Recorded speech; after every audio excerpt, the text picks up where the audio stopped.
Good morning, Bison Freedom. I'm Austin Peterson. You're watching and listening to the Wake Up America show at wakeupAmericaShow.com. We did it. We made it. It's Friday. Hell yes.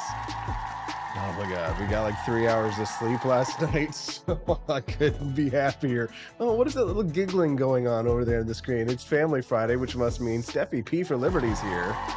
How you doing? Nice to see you, Steffi. I feel like I'm kind of in a dream. Yeah, that's one of those days where when you sleep, not at all, you're dreaming, because we were working on something very special. That's right. We were working very hard. Yeah. I was editing a video last night. Mm-hmm. Oh yeah, you did your Star Wars video, which was the Star Wars Frenchie website. Frenchie BS, the Frenchie BS show. Yes, the Frenchie BS show. Yeah, we'll play that video here in just a moment, but I guess we can announce today now we've had a soft launch, but now it's the hard launch today. Yes. Of FrenchieBS.com. We're doing a reveal. We need like a balloon with confetti. Yeah, exactly. We need to have something like that explode on the screen, but because we've been working so hard on the website, we haven't had any time to do all the fun extra stuff. But we're very excited, Stephanie and I, for us to announce our new project, our website devoted to French Bulldogs, products for French Bulldogs, blogs for French Bulldogs, and all the fun stuff related to bulldog breeds and all that kind of stuff, because we love our bulldogs. And Steffi came up to me one day, she's like, Austin, how can we turn our French bulldog liabilities into assets and tax write-offs? Just kidding. It's a much more safe avenue. Yeah. We have to deal with politics. Yes, it's true. It's true. So, although in some of those dog communities, especially the rescue communities, people get pretty hostile. They do, for sure, because, and we even have a blog about that. I don't have a fourth camera set up, or I could have shown you our friend Dual Lauderdale's here giving us a hand today. Let's give him a round of applause. You might see Dual in the chat today. He's going to be helping us out to facilitate some of the streaming going on today. But we're just really excited about it, because I came up with the idea when I was getting banned on Facebook for everything I was posting political. I was like, strategic. In part because I was like, yeah, we need to have a brand that's sort of cancel proof, in the sense that we just need to have something that Facebook doesn't want to demonetize us and shut us down and everything for, Funny thing is, on Instagram last night, after I posted our new video, they actually said we're not allowed to tag products in the video because they thought we were selling French Bulldogs on Instagram. Yeah. And so then I had to, appeal it. And then finally they allowed us to tag products again, because they realized we're not selling George. George is our asset. Right. It's all algorithmic, though. It's the computers that Mark Zuckerberg has instituted to take over the world. But anyways, we won't talk about it too long, because we'll spend some time a little bit later. We'll go through the website, kind of show you and talk to you about this new venture that we have and why we're really excited about it. So, but let's you're here to talk about the news. So that's right. Let's talk about the news and what's going on in the world. Steffi P for Liberty. Let's see. Oh, don't forget, you can text the show today, 573-319-1586. At the top of the show today, a Michael Jackson impersonator was killed on an NYC subway after fellow passengers put him into a chokehold. And Steffi, you just got to see the video a couple of minutes ago. I did. You said Al Sharpton is already stepped up and is like making statements about this publicly. So they're trying to turn it into kind of George Floyd 2.0. Right.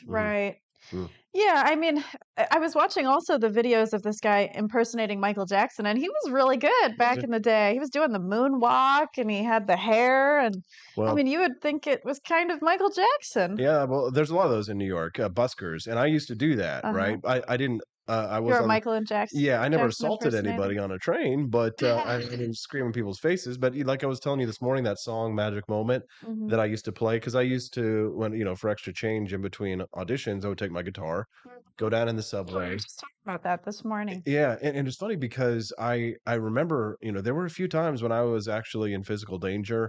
People there'd be like people who felt like, oh, this is my spot, you can't take my spot, and things like that, and all kinds of weird incidents. I used to write diaries about what would happen. So every once in a while, I'd see somebody all the way from Peculiar, Missouri, in Times Square in New York, which you'd be like, oh my God, how someone But if you go to New York, you go to Times Square, so it's like there's Austin Peterson. There's Subway Chronicles. You want to hear a really weird story? It's Friday, so we might as well. You guys want to hear just a weird, funny story? Subway story. A weird subway story? Yeah. Yeah. So this is 100% true. One day I was playing my guitar and singing, and this guy, this homeless man, approached me. And a lot of the times, like the homeless guys in New York, they're not like regular homeless guys. They're like mega homeless guys. He looked like he was covered in charcoal. Like he was like black from top to bottom with dust and dirt all over him. Right. Like, older guy, lots of like cracks in his face and different things like that. And he'd obviously been on the streets for a long time, for years. And he walks up to me, and I was nervous because like sometimes people come up to you, they just assault you because he I'll never forget. He had a brown paper bag with him, and he pulls it out and then reaches into it like he's like reach. I seriously thought he was like reaching for a gun or a knife, and he was gonna stab me. And I was like thinking to myself, I was like, I'm so sorry, Dad. I'm so sorry to my family. I was a failure. I died stabbed to death in the streets of New York City. And I was just so I remember I was like singing and playing, and I like turned away. I was like, this is how it ends. And the guy reaches and pulls out a photograph out of this thing, right? And then he like puts it in my face. Oh my god! And shows me while I'm still like strumming and playing and singing and all that kind of stuff. And everybody's like turning and watching this because we're like, what the hell's going on? And this guy shows me this photograph, and look at this photograph. Sorry, Nickelback reference. And and it's him as a younger man with his arms around Steven Tyler from Aerosmith. Oh my gosh. I know. I was like, what? What happened? That's the whole thing. I just was like shocked, and I just look at him and I kind of stop for a second. I just go, that's great, man. And he looks at me, and it looked as if like that was the nicest thing anybody had ever said to him in years. And I swear to God, a tear ran down his face and made a trail in the dirt down his face. So there was like one clean spot going down his face. Oh my gosh. Just acknowledging him, right? And stuff like that. Because I guess like I'm just making this up in my head, but I mean like in terms of like what I was thinking he was thinking. But I guess it was like, I was in music once or something like that. Maybe he was like, I don't know, recording artist. He got mixed up with drugs and ended up on the streets. Health and drugs, yeah. Yeah. Oh my gosh. So I'll never forget that. But I mean, I didn't get stabbed, but there were other times I got chased around. So, anyways, interesting stories from New York City. And these people are so interesting. There's some that really don't want anything. I remember my mom telling me a story where she tried to give a homeless man pillows in Michigan. He used to like sit on a street corner, and he didn't want anything. He's like, no, I'm good. Yeah, no, I know. It's like, you think that, let's give them food and stuff like that. Like my parents would try and do that when we were kids, and like they don't want it, right? They'll take money and stuff, but I mean they don't. A lot of times they don't take food because I mean a lot of times they just sick it back up because they're so ill or what have you or something like that. So it's sad. And incidents like what happened in New York, and we're going to talk about that in a little bit more detail in just a moment. Incidents like what happened in New York are just they're unavoidable. People like to think, oh well, it's like if we had this or that or whatever, we could live in a society where things like this don't have to happen. And I'm just telling you right now, there is no such thing as utopia. There just isn't. There's just no way for us to live in a society where there aren't going to be some people who are going to live on the margins of society because they're going to choose to. Am I wrong? Right. Even if we try to make everybody equal, some people are always going to fall to the bottom. Some people are always going to fall to the top. That's just how life is, unfortunately. Yeah, it is unfortunate, and I wish it didn't have to be that way. And certainly, this is concerning. This death. I don't think it's a murder, like some people are trying to portray it. It's vigilantism, and this is what you have when you don't. If you don't have a police officer who's willing to step up. And here's the thing. New York City actually had this incident, and Dula probably knows this story from the Supreme Court case where there was a guy who he was like getting stabbed, or somebody was getting attacked, and he like stepped in to like defend himself, and the police were watching the incident happen, and they didn't do anything. They filming it on TikTok. I'm joking. No, this was like before TikTok. Yeah. I think I lived in New York when this went down. I can't remember, but he sued like the NYPD and went to the Supreme Court, and the Supreme Court actually ruled that police officers have no constitutional duty to protect you. What? Yeah. What's their job? And they've actually done. That's a really great question. What are we paying them for? To protect people like Joe Biden from people like you and me. Right? We pay a lot of money. We were basically paying protection money for the elites in society. No. Well, I hope the Back to blue. Back to firefighters blue. will come help me. I pay money for them too. Everybody loves firefighters. Firefighters never pulled you over and gave you a ticket, did they? No. No, they never did, right? But it's you're going to get the typical rhetoric from conservatives that it's because the police are underfunded. I mean, wank, wank. What name a government institution, including the police or the military or anything, that's underfunded? I mean, please. Right. There's not enough money in the budget. It's like You're the same just with. not spending the money right. Yeah, exactly. Police officers are like public school teachers for the right. You know what I mean? Where the left is like, that's their welfare babies that they love to just like, blow up with cash. It's like, oh, we just need to give more money to the teachers. That's the problem. Well, the conservatives on the right are always like, oh, we just need to give more money to the police departments. No, here's the reality that the police weren't going to step in to protect this guy on these people on the subway and stop this Michael Jackson impersonator from assaulting people because they were too busy searching out the homeless guy who pooped on the pride flag in order to enforce a hate crime, because the police are mostly woke, especially in New York City. And there are a lot of police officers who will agree with it, that the police and the military is either fully woke in places like New York and San Francisco and California, or they're going woke. Like yesterday, did you see that drag queen in the U.S. Navy that they recruited? Did you hear about this? I heard you talking about it. Yeah, so the U.S. Navy, which gay sailors, it's kind of a funny meme, right? Anyway, but Gay people do exist in the military. they do. But the whole joke has always been like, oh, in the Navy, village people and stuff like that. I was playing that song a little bit earlier, but I mean, I did hear that yesterday. they got the drag queen out there who's like he's like in charge of recruitment for the U.S. Navy and stuff. So I mean, the military's woke. And so are the police, and the conservatives are just going to have to accept that because any institution of government that is created, even for conservative ends, will eventually be used against conservatives. And I hope that conservatives can figure that out and stop voting for leftist policies from 20 years ago.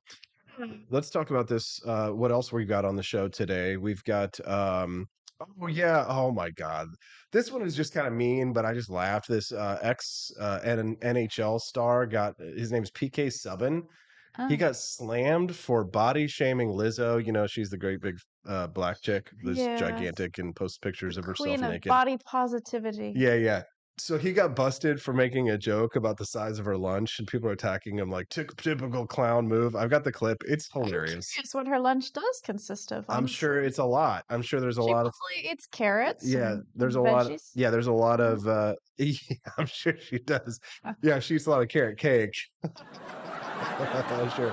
Yeah, we'll talk about that. It's funny when you ask somebody their reported diet, usually they'll tell you, oh yeah, I eat so healthy, fruits, vegetables, all this, and they leave out all the unhealthy stuff. Yeah, exactly. At 7:30 this morning, we're going to play a clip of Ted Cruz demanding impeachment of Joe Biden after an FBI whistleblower exposes documents proving that Biden engaged in criminal bribery in office.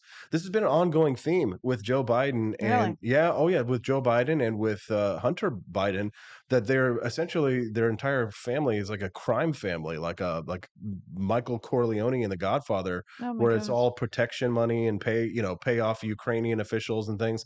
A lot of people are concerned that the reason why the elites in Washington, D.C. are so in favor of the war in Ukraine, Stephanie, is because Ukraine is one of the central money laundering countries for the elites in this country. Oh yeah. So we'll talk about that at 7:30 this morning, and it'll be interesting. Yeah, we're already blowing past a lot of our time and stuff like that, but we'll get to it. And then since we were doing a hard launch of FrenchieBS.com today, we're going to talk about what's the difference between a soft launch and a hard launch, but it's for relationships. Yeah. So we're going to talk about in terms of whenever you like have a boyfriend or a girlfriend, it used to be you'd make an announcement, maybe you'd post a picture together. But nowadays, young people are what they call their soft launching relationships. So we'll talk about what that means. And I'm sure Stephanie and I will enjoy that conversation. Oh, yes. I love talking about relationships. And then at 8 o'clock, we're going to self-diagnose. Yes, we're very much excited for the opportunity to self-diagnose. I'm a little nervous for that one. I found maybe one or two that I don't apply to. If someone displays these 11 traits, they're a really good person. So we've got a list of 11 traits that are a sign that you might be a good person. We'll do that at 8 o'clock this morning. And then at 8:23 today, a psychologist has shared 6 toxic phrases that highly narcissistic people always use and how to deal with them. Uh-huh. The world's full of difficult personalities. Narcissists are much more predictable than we think they are. You really think so? Mm-hmm. No, because the problem is that everybody's like the term is becoming overused, like gaslighting. Right. Everybody's a narcissist, It's but true narcissists, you can definitely recognize them if you know their different traits. A narcissist is anybody who makes more money than me or lives in a bigger house. We'll talk about that today at 8:23, and then at 8:30, I've got 10 quotes for letting go of all of the things that we've hold on to. So, long after it's time to let go of certain things, we all have a tendency to want to hold on to some issues that we have. To the night. We'll do that at 8:30 today, talking about why, really why letting go is not giving up. Stoicism, yes, at 8:30 today. I think you'll enjoy it. We're looking forward to it. And if you are tuning into the show just now, we're grateful to have you here. We're streaming on Boxcast, on YouTube, Facebook, and we were streaming on Twitch, but I think we got about 5 or 6 more days of our ban on Twitch for expressing opinions to how dare we express any opinion to the right of Joseph Stalin. So we're not on Twitch for another 4 or 5 days, which means that you've got to join us over on places like Rumble. And if you see our friend Dual Wayne over there, give him a round of applause. He's helping us out today in the chat. Introduce yourselves and make sure you click like on that stream. I see we've got a small group of people joining us over on Rumble this morning. If you guys wouldn't mind, click that like button over on Rumble to help us get out in more people's feeds, and subscribe to the channel if you haven't already. I see the Cantina crew is here bright and early, and our new friend Cheeky Mare, who's she's kind of become a supporter recently. I think she came over after the Steven Crowder fiasco, like a lot of people did. But it's been nice to meet her and bring her into the fold and stuff like that. Give it a round of applause for Cheeky. Love to see you, Cheeky. John Knox is joining us here, as well as Chris Morrill, Tolly Owens, Quest Fanning, Studio 314, Buddy Mansour, and Joni Rankin, the lovely Joni Rankin. We appreciate all names I recognize. Yeah, I'll be really curious to hear what you think, Quest, especially being in New York, about this incident. Michael Jackson impersonator killed on the New York City subway after fellow passengers put him in a chokehold. Let's roll the tape, and then we will react to it as soon as it's done. Take a listen and a look. Here we go.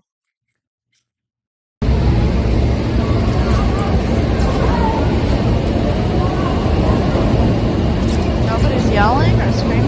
Well, I think it's through a window. Oh, okay. I'm not entirely sure. Oh, a journalist was filming. Is that what it is? Yeah, I'm like, what? But I don't know, maybe the journalist couldn't help anybody? So there's a lot of context, of course, that's missing. You always want to be careful when you're, before you prejudge in videos. So that's nice, y'all. You hear me? You're a hell of a trainer. My wife is leaving. Instead of storm, military, rain, you really got that chokehold. Once you defecate, he said something about a chokehold. Right? If he's getting percent is low, but he'll be all right. Yeah, he'd be all right. No, he's not all right. He died. And so. Yeah, they're lifting up his leg, and it's not. Right. He had been shouting at people aboard a New York City subway train. He died after the fellow riders tackled him. One of them put him in a chokehold that lasted until his body went limp, which, of course, is kind of how a chokehold works, right? If yeah, he died by choking. Right. So the videos were posted online by a freelance journalist, like you said, and it showed the man lying beneath the gentleman Neely, who was killed, holding him in a headlock position for several minutes as Neely tried and failed to break free. A second passenger pinned Neely's arms while a third person held down his shoulder. Yeah. Yeah. I mean, I wish I could see what was happening before this. Yes. Like it said, he was shouting. I did hear, so he's been homeless or in the New York scene since 2007. Right. And so he was doing great for a while. It sounds like he was doing his performing and dancing. But recently I read in the article, he did try to push somebody into the oncoming train. Yeah. So it sounds like he's getting a little more aggressive. Yeah. So here's the thing. So I'm not entirely sure, but I'm told that this next video that I'm going to play for you is him. I'm not 100% sure, but this is the example of exactly what you're talking about here. This kind of stuff happens in New York all the time. it happened when I was there, and people would jump in front of the trains, but a lot of times people get pushed. Take a look at this video right here. Look at this. Boom, right there. Now this What's guy, happening? so Explain in that the to me. video, this guy, he comes in and there's this white girl. She's just standing there. She's not doing anything, right? She's not bothering anybody. And this black guy comes up and shoves her into the side of the train, violently shoves her. Steffi, you can't see it. Did she die? No, slammed her head into the side of the metal train. That can kill you. Oh my Here's God. the thing: like people don't understand. Like you think, oh, I'm just going to push somebody, or I'm just going to punch him and knock him out. It's not like that, right? It's not like movies where you just punch somebody and it goes, like Biff Tannen in Back to the Future, and he just gets knocked out, right? And sees birds. Like if you get punched and you hit your head on the pavement, you can die. Yes. You can absolutely die from blunt force trauma to the head, right? It's like getting hit in the head with a hammer. So it's no joke when somebody does something like that to you. It can absolutely be a mortal threat. Now, we don't know what this kid was doing, this Neely guy, in terms of right before this incident, Right. Because we were told that he was yelling in people's faces. Listen, there are videos on this YouTube channel where people are watching right now on my channel that I have from me in New York City that I recorded of dudes screaming in my face, right? Yelling in your face, like starting crap with people and getting, obnoxious into people's faces. Did you protect a woman on the street in New York? You told me something about how. Yeah. Or was it in Washington, D.C.? Yeah. One of the cities. Yeah. So there was a day that I was on my way to work with, I was on my way to work in New York City, and I'm sorry, I'm trying to find the video as we're going right now. Homeless man, blah blah blah. Because I literally have like video of an incident that I recorded of a guy on the streets who was screaming at me. Well, anyways, so the incident that you're talking about when I was headed to work in New York City was a homeless woman. And there was an older lady who was in front of me. We were crossing Fifth Avenue. Central Park was to my back and left, and the Crown Plaza Hotel, it was then Trump Hotel, was to my right. And the lady is in front of me. This homeless lady comes out of nowhere from the side and starts throwing fists at the lady in front of me, and she's screaming, "David Letterman stole my passport." Oh my gosh. And I'm like, what is going on here? Yes. And the lady, who was the old lady who was scared because she was getting assaulted, like hid behind me. And I was like, lady, and the homeless woman came up and started throwing fists at me, and she was reaching for me to claw at my face. Oh my gosh. So you could have done a he's a Getty, huh?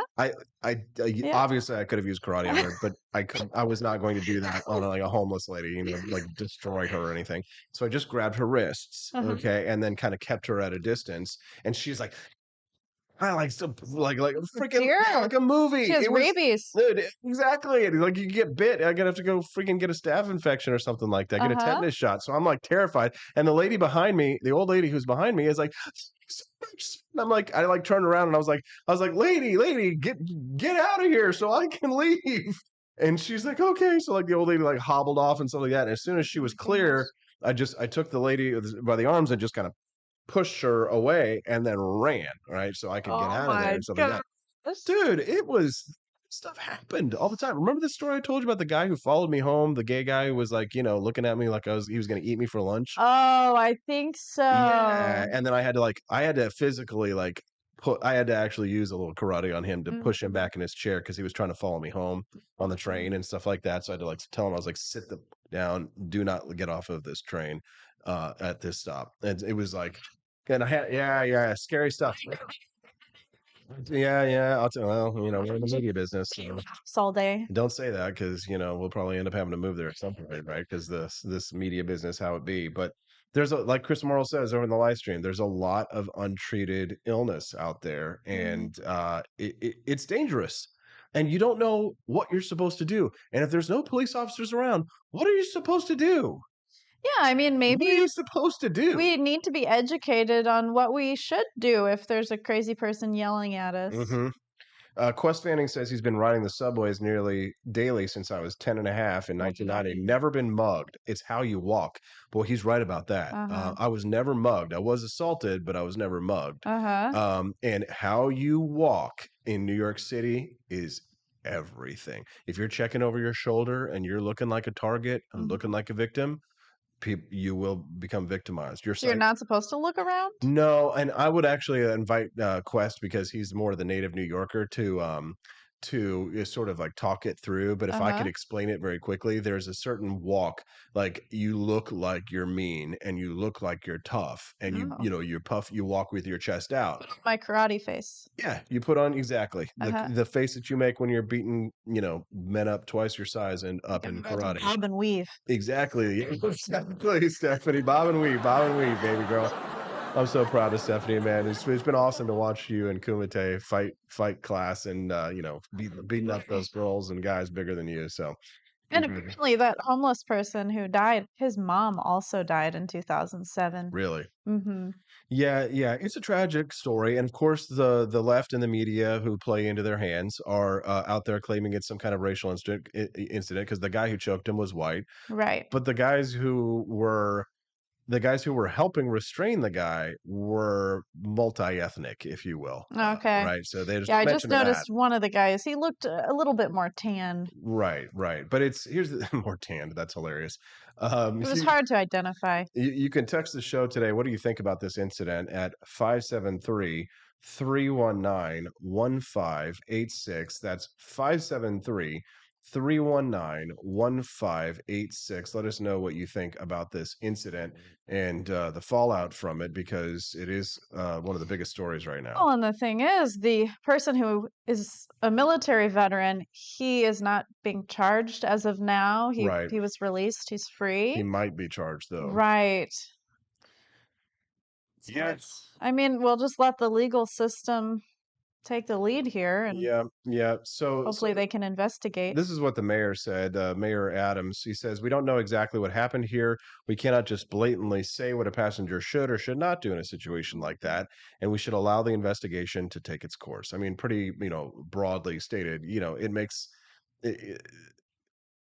obviously. Here's the thing: we don't know if the guy who choked him knows martial arts. Right. Maybe he knows jujitsu. Well, he's a ex-military. He's right, but so he should. There's plenty of ex-military guys that don't know jack about martial arts. Right. They in the military they teach you to kill people and break things and stuff, and he certainly did that. But here's the thing: if you're trained in jiu-jitsu, there's the tap out, but there's no such thing as a tapping out. You don't tap out. Well, he couldn't tap out; his arms were held. Right, and you can't tap stuff like that. It's like going limp is the best thing that you can do if you're getting tapped. If you've gotten to the tap out phrase, and hopefully they're going to let you go and all that kind of stuff. Mm-hmm. Clearly, he didn't do that in that. But here's the thing: he's scared for his life, right? And who knows what kind of drugs the guy is on? Because Stephanie, it's like I told you, like I've had to do karate against people who are under the influence, mm-hmm. right? There have been times when you go to class and you can smell on people's breath that they're clearly using adulterated, that they've adulterated their bodies with substances. Those people are harder to fight. Yeah. It's not as easy when you have somebody who has a fully fledged pain response. If somebody's on drugs or if someone's on alcohol and you're involved in an altercation with them, they can take a lot more damage. Right. And than somebody who's not, somebody who's fully aware of their senses and the damage that's being done to them. Mm-hmm. So who knows? He kept struggling, maybe because he's intoxicated and he's not feeling the pain. He's not realizing that he's been, that he's been caught and that there's nowhere for him to go. But again, a lot of people, when they get in that kind of situation, it's fight or flight. They think, oh, I have to fight to get out of this because he is going to kill me. So exactly. It's just a terrible incident. And everybody's boxed in. In mm-hmm. a subway, you're literally claustrophobic. I mean, there's no way out. Is there like an emergency button where you can stop the train and get out? There are in some places, in some parts of the train, that there are emergency buttons that you can hit in order to try and stop the train. But clearly a terrible incident, and one that should absolutely not be played up for racial animus, because mm-hmm. the reality is that it's not about race. It's about homelessness. It's about untreated mental illness mm-hmm. in this country. And quite frankly, I think, I would even throw out the challenge to libertarians, right, who are not big believers of public welfare and things like that. Was it a bad idea for us to get rid of the mental hospitals? Right, the public state hospitals. Yes. State hospitals. Because honestly, sometimes now all those people are on the streets. Yeah, or they're in jail, mm-hmm. right? So I would throw that question out to you, to the chat. What do you think? Send us a text. If you want to have your voice heard, you can send us a text for free at 573-319-1586 and tell us your thoughts. You can also drop a super chat on Rumble or on YouTube and the same way with your question or your comment, and we'll make sure to read that on air. Super chats, of course, get priority because it's money.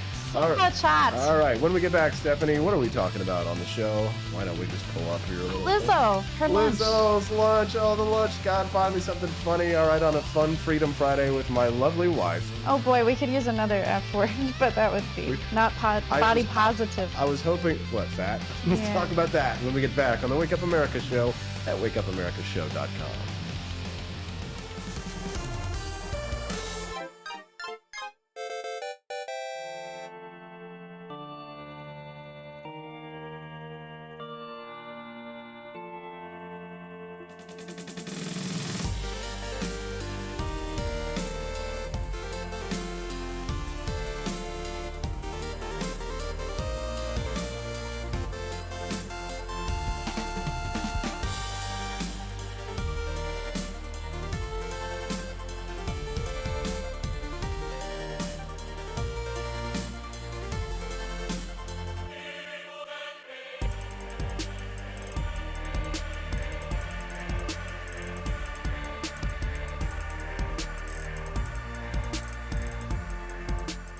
I like shooting things, but whenever I can't shoot something, I like to cut things. My life isn't all about shooting and stabbing and cutting, though. Sometimes I have to do actual work, but when I work, I still like to have fun. And there's nothing less fun than trying to cut with a crappy knife. Thankfully, from the ancient sect of Christian knights, who also loved cutting and stabbing, comes a new implement that has received my personal blessing, the Templar Knife. Like the ancient sword of Excalibur, you don't choose a Templar knife, it chooses you. You just decide what kind you want on the website first, however, and then order it online, and then it chooses you. The Templar Knife comes in a variety of shapes. As a man of culture and taste, I have decided I will never use a terrible knife again. And thanks to the inspiration provided by this excellent product, I have decided to launch a new crusade against anyone using less than superior knives. Join me, brothers and sisters, by visiting uppercuttactical.com/pages/Templar-knives. That's a lot of slashes. For that, you'll need a Templar knife. For 10% off, use code AP for Liberty and join me in a quest for glory, for liberty, for Christendom, for the Templar knife. Get yours today. Fire.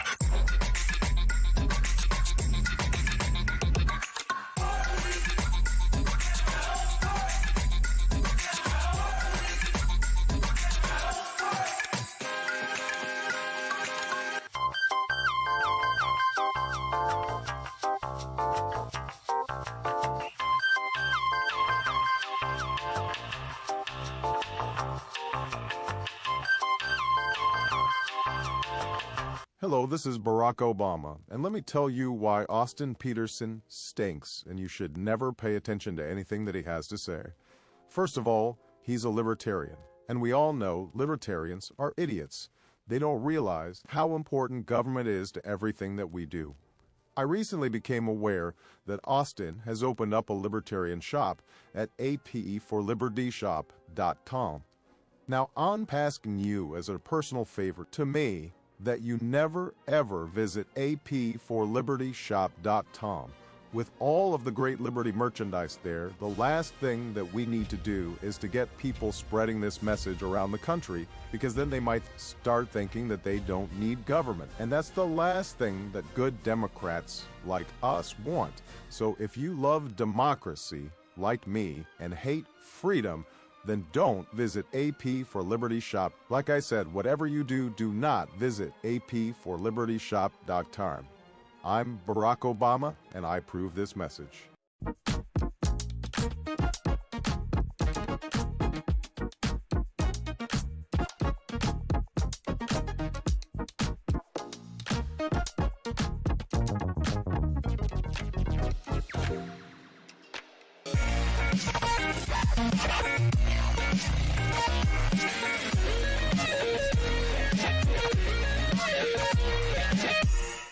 When I was in foster care, I never knew when I would have to move, so I always had my suitcase ready to go.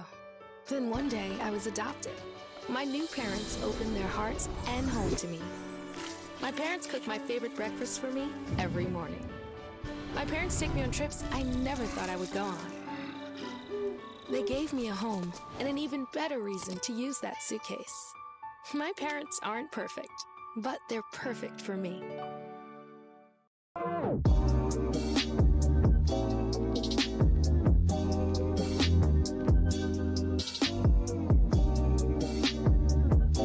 would remind you that extremism in the defense of liberty is no vice.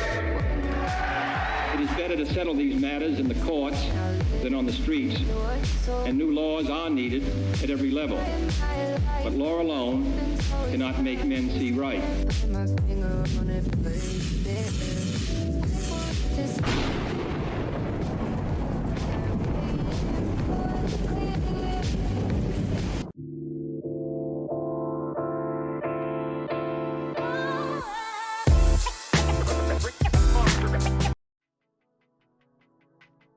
Good morning, Rise and Freedom. I'm Austin Peterson. You're watching and listening to the Wake Up America show at wakeupAmericaShow.com. Hope you're feeling good today. Good. Well, the studio audience is fired up. How about you out there in podcast land? Those of you listening to us around the world, would you do us a favor? Let us know, because we can't hear you.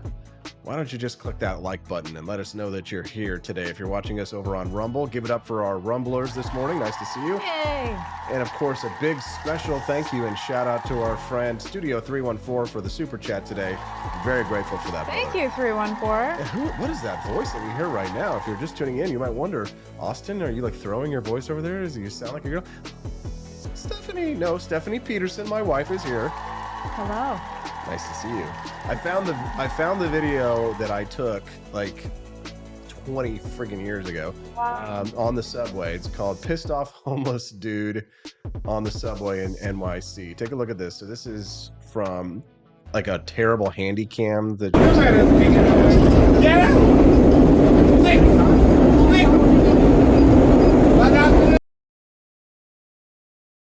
Ew, getting a little internet slow.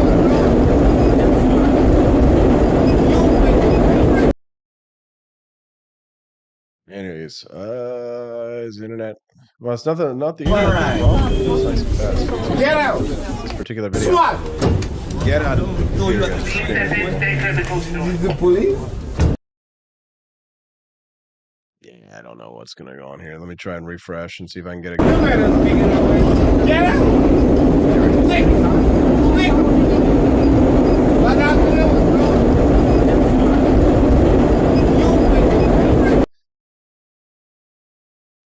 Yeah, I gotta turn that audio down. It's blowing people's heads off.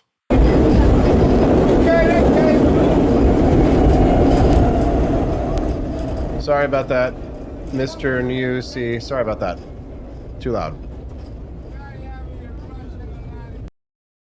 Yeah, it's just not gonna cooperate. Oh.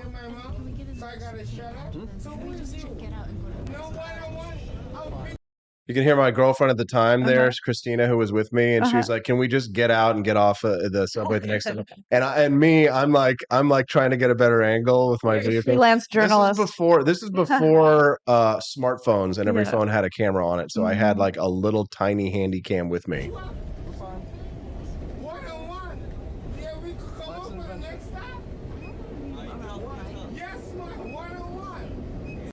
So he's challenging the guy to a fight, right? You know what I mean? Because the guy's telling him to shut up and stop screaming in his face. Yeah, some bad luck. That's Christina right there. You can see her. She's not having it. She's not happy that I'm recording this. She's like, because she's like afraid that, things are going to go down, which, in New York, things go down. Anyways, all right. Yeah. I don't know. I guess if I saw something like that, I would just try to mind my own business, not look, not That's engage. what people want, but it's like that one white chick that we saw earlier who got shoved. She was just minding her own business. Here's the video again of that. Here she is. She's just minding her own business. Here's Stephanie. Put Stephanie with the girl in the white jacket here. Here's Stephanie standing there minding her own business, and here comes the guy over here. Boom! Throws her head first into the side of the train. Yeah. Oh so you can think you can mind your own business, but don't ever turn your back on something that's dangerous. Oh, no. Never turn your back on it. Always keep your eyes on somebody who looks dangerous. Yeah. You can send us a text today at 573-319-1586. That's 573 319-1586. I'm one of those people who I've seen a Kermit the Frog meme before where, those panhandlers on the side of the road, Mm-hmm. when you pull up to a stoplight, do you look at them or do you just keep staring straight in front? Do not look. Do not look. That's the thing is that looking somebody in the eyes, I don't know if this is something that, women necessarily innately understand, Uh-huh. but as men know, do not look someone in the eyes. Mhm. It's considered a hostile Yeah. act, I right? just don't want them to come to my car and think I'm interested in giving them something. So Yeah. I'm just like, Yeah, for sure. at the same time, I have my other eye going out in the other direction, making sure they're not going to hurt me and my car. You can look at them, just don't look them just don't look them right in the eye, right? Right. All right, let's move on to something a little bit lighter, okay? So an ex-NHL star, PK Subban, PK Subban is his name. He was slammed for body shaming. They call this body shaming Lizzo live on air as he makes a crass joke about the size of her lunch. Quote, typical clown move, people are saying on this. Let's take a listen to what PK Subban has to say. They're talking about on this clip. Listen to this. Of course, the audio is going to be way low because the other one was way high. So, the internet clips sometimes have different sound levels. Here you go. Oh, you know what? You're not going to be able to hear it. You can't hear it at all, can you? Just a little bit of mumbling. Yeah, a little bit of mumbling. Great. Yeah, it's a very low clip. You have to turn the volume up really high to hear him. So annoying. PK Subban. There's going to be a better video example of this. This is what happens when you're live. Sometimes we get this stuff happen. All right, let's see if there's anybody. Nope. All the clips audios are very quiet. Yep. That's not going to work. PK Subban, Lizzo. So basically, he was saying that this person needs to have a Lizzo-sized lunch. Yeah. Yeah, none of the audio on this is loud enough to hear. So has Lizzo ever shared her lunch with us? Has she ever showed us? Well, she shared a lot with us, including a naked photo in 2021. Yeah, so avert your eyes if you're watching us, maybe with youngsters right now, because up on the screen right now is a picture of Lizzo that she shared. PK Subban says called it a Lizzo-sized lunch. Well, this is being called fat phobic, right? And being considered fat shaming. But I mean, is there any wonder about the typical size of the lunch of someone that you're looking at on the screen right now? Which is she's got like the hot dog rolls rolling down the side and stuff like that. And I mean, I don't know. Is it possible for someone to be that large and eat very healthy and eat in moderation? Is that possible? No. Maybe if she had some sort of a metabolism issue or some sort of thyroid problem. I don't know. Yeah, if you have a thyroid problem, you can still lose weight. You can, Right. It's harder to lose weight, but you absolutely can lose weight. And Yeah. you get thyroid problems because you can gain a lot of weight. That can definitely negatively impact your thyroid, as you and I both know. But the reality is that he's getting attacked for suggesting that she might eat a lot. Right. I'm not sure that holds any weight. That argument holds any weight for me. It's kind of like, just don't say anything at all if you don't have anything nice to say, that kind of thing. I mean, it was funny. Don't joke anymore, really. Make fun. You're not allowed to tell jokes anymore. Anyway, he's getting slammed online because he quipped that she should, maybe they need to pack a Lizzo-sized lunch. He could have said something like a Michael Phelps sized lunch, because I know Michael Phelps, the Olympic swimmer, he used to eat like thousands of calories a day. The thing is he needs to have a Michael Phelps sized lunch. Okay. Well, all right. It's kind of like what the news does when they say that the meteorite was the size of a school bus or a deer. I mean, it's like we're just trying to compare things to something we can relate to. Well, right? Something's the size of a school bus, all right, that's for sure. Lizzo was posting some sexy pics from St. Louis a few weeks ago with the arch in view, says Chris Morrill. It was disturbing. How dare you? Which arch are they referring to? The arch in her back? Yeah, not quite sure there's much of an arch there. Anyways, so, this is about body shaming and about, whether or not, here's the thing. If you're overweight, which I'm a little overweight right now, I feel ashamed. You should be ashamed. I should be ashamed, right? Shame on me. Okay, shame on me. Shame motivates you. Absolutely. What do you think's going to motivate you? Oh, you can't positivity yourself to be a better What can person. motivate you can't. is good health and making good decisions. That can be motivating. you I should want to be- do better for No, myself. you should be ashamed. Get off your ass. Mhm. Get outside. Spend some time outdoors. Go for a walk. Now, we Right. exercised a lot, but you know what? We spent 2 weeks in Japan and I ate like a big, fat, giant And fiend. that's the thing about Lizzo. I mean, It's she dances all controlling. around the stage when she's performing. How in the world is she not losing weight? She Then- must be really eating a lot of calories. You know what? She's having a Lizzo-sized lunch. That's what's happening. Yeah. You know, she's eating a lot of calories. And you know what?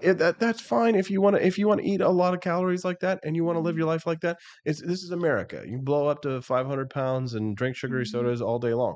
But again, you want to be positive about it. Okay, fine. But I mean, chubby chasers exist, right? I think a lot of men probably like that. no, a lot of men really don't like that, Stephanie. Don't kid yourselves and don't listen to female influencers Men like online. a badonkadonk. They do. Yeah, they like a badonkadonk. Yeah, but you have to have a skinny waist, right? 34, 23, 38. What is it? 36, 23. I'm sure that What are the they've measurements? changed by now. The measurements have changed. They haven't changed, Yeah. ladies. Your Now it's probably model like says- 50 for the chest, 20 for the Yeah. waist. Yeah, exactly. We saw a girl in Japan that had like the smallest waist in the world, and we're like, how in the world does that happen? Yeah, only if she's 5'3", 36, 24, 38. Only if she's 5'3". So mix them Men up. do like larger hips. I actually saw something on Twitter that showed what women want to look like, which is basically stick skinny, Mm-hmm. and what men want women to look like, and they like a more shapely woman. Yeah. I think that goes back to biology. I mean, there was a time when like flat butts were the thing, and you know, In the 80s. yeah, in the 80s, we were like, oh, we got to do these exercises to flatten our butts, and then Sir Mix-a-Lot gave his central thesis. I like big butts and I cannot lie. Exactly, and then it's trendy. So, Uh-huh. is there a certain level of trends like that affect what people find attractive? Brazilian butt. Everyone wants the Kim Kardashian Right. large arse that is not even humanly possible unless you get injections. No, it's possible. You just have to do a lot of squats, and a lot of people I don't know about that. I Mm. don't know if my butt could look like Kim Kardashian, even Yeah. if I tried. For sure. We got to give a special shout out to our friend Joni. She's our fellow Missourian. Yeah. She says, we all know the stats of homelessness and mentally ill folks, but yet the problem increases with access to horrible street drugs. That's completely true, no matter how you feel about the war on drugs. Grateful to Joni for the $10 tip jar donation. Thank you, Joni. Appreciate you very much. Big shout out to you. It's people like you that make this show happen. Stephanie and Duel and I all got our butts up at 4 a.m. this morning, and slept 3 hours last night so we could bring you an awesome show. So the gratitude that you guys show when you make these donations, it really keeps us going, because it's necessarily getting in here, No. but you motivate us, and thank you for doing that. We're grateful. All right, so we should talk about something else. The hour's flying by, Stephanie. Everything's going by. We've got to talk about our friends over at Lear Capital. You had a conversation with them. I did. They actually called me last Friday because I had signed up to receive their free information kit. And so I talked to a really nice man on the phone, and he was explaining to me what their services are like. Basically, it's all about you can sell them your gold and silver. Tax-free. Yes, tax-free, as long as you're a client. And then they can sell you gold and silver. And what the guy on the phone was telling me was that gold is better than silver. Yeah, silver it fluctuates a lot faster. Mm-hmm. You do want to kind of sell it when it's at its peak. Because it really doesn't go very high. I mean, Right. 30, 40, like that's about as high as it goes. And I think when I originally bought my silver back in the day, it was like 30. So I'm not really going to make much money off of it at this point. But gold, apparently it increases, the guy on the phone told me, Slowly every over time. 5 to 10 years. Yeah. So you really do make money from and it. we're really more interested in the IRA version of it, which we need to get more information about. Yeah, I need to talk to him about that. It's hard to learn a lot of information by phone. Mm-hmm. But I need to talk to him It's a again. good way to get the conversation started by giving them a call. I'd like you to invite you to call our friends over at Lear Capital today at 1-800-885-2175. And if, like you say, it can be hard to get all the details on the phone, maybe you're a little bit busy. I just didn't know the right questions to ask. because I was just really excited about it in general. So sometimes you don't have all your notes ready to go. Yeah, make sure that you have a pen and paper when you give them a call, but visit them as well over at learaustin.com to get a free gold and silver information packet. And for people that don't like salesmen, they're really patient with you. Like, nobody's pestered me this week. You know, I've been getting some information emails, but they're all very useful, just telling me about what gold and silver are up to this week. And some news and things like that. So I would like to invite you to visit our friends today at Lear Capital. And when you saw that bank that collapsed this last week, you got to understand. There's another one? Yeah, there was another one. You know, the underpinnings of the economy really aren't stable right now, but gold is, and gold will survive through a crisis. So check it out right now. Bitcoin, volatile. Cryptocurrencies, volatile. Stock market, volatile. Gold, a solid foundation, rock solid for the basis of your portfolio. Call them at 1-800-885-2175. That's 1-800-885-2175, or head over to learaustin.com right now. Dual will drop that link for you. And you don't have to have a large amount of money. Like, you know, sometimes you think, oh, I have to have at least $10,000. No, you can do, you know, like 1,000, 2,000 if you wanted to. They'll work with you. Yeah, you can start much lower. So find out more information today. learaustin.com. Dual will drop that for you over in the stream. You can just click on it, head over there, fill out your information to help support the Wake Up America show. We're super grateful for you as well. All right, let's move on. We're going to go take a real brief commercial break. Stephanie, when we get back, what are we going to talk about? The top 10 what? Oh, the traits of good people? Possible traits of what makes you someone a good person. Oh. We'll talk about that when we get back on the Wake Up America show at wakeupAmericaShow.com. Want an engaging website to boost your business? You're just a click away from 5-star Fiverr talent. Hundreds of freelancer skills like web design. Head to Fiverr.com today and get something started. American conservatism is distinct, like America is distinct from the United Kingdom. American conservatism's roots comes out of the Wild West, out of pioneerism. The difference between American conservatives and European conservatives is that Americans are cowboys. We are that God, guns, gold, and girls. It's wild here, and we should stay that way. We shouldn't allow a European version of conservatism to come and infect us here. We like it wide open spaces here, you know, deep in the heart of Texas and all that.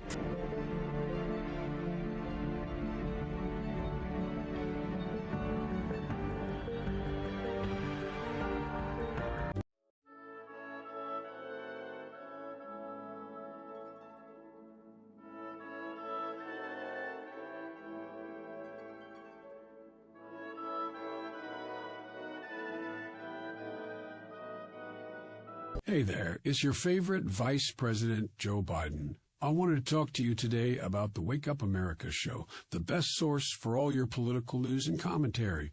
But before I get started, let me just make sure I have all my notes in order. Okay, where was I? All right, the Wake Up America show. It's a great way to stay informed and make your voice heard. Boy, what was I saying again? Oh, right.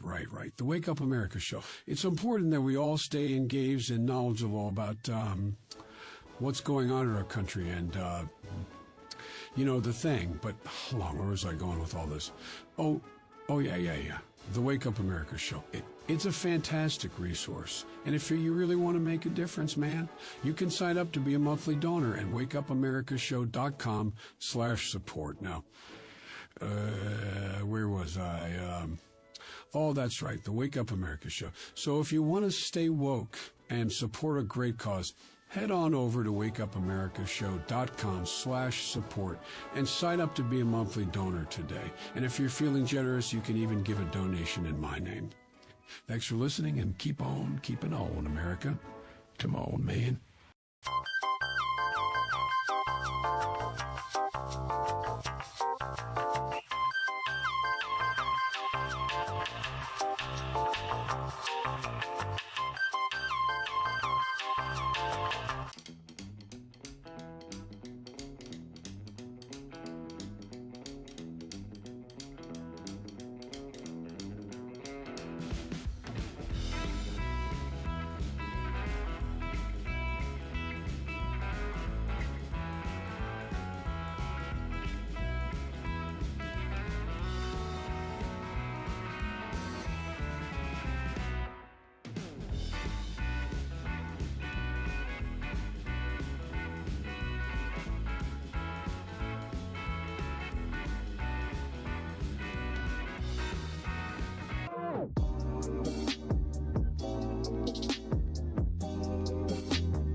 George. Thank you for watching the Wake Up America show with my dad. Today, I'd like to share with you 3 reasons why you should visit Dad's online store at apforlibertyshop.com. Number 1, you can get exclusive freedom-loving merch designed by AP himself or me mum, Steffi. Liberty Laura has made some designs as well, and blimey, they are great. Number 2, most of these products are so wicked that they aren't even allowed to be advertised on Facebook or Instagram. Modern machine guns and a proper keychain. Plus, our Grover Cleveland t-shirt is so spicy apparently that leftists on Facebook specifically banned it from appearing on the website. Number 3, you're supporting liberty lovers just like you. Spend your money where you earn it, and you help me pups build a community that supports what you believe. Bloody hell, this commercial is running too long. Gotta run. Bye now. Don't forget to visit apforlibertyshop.com. That's apforlibertyshop.com.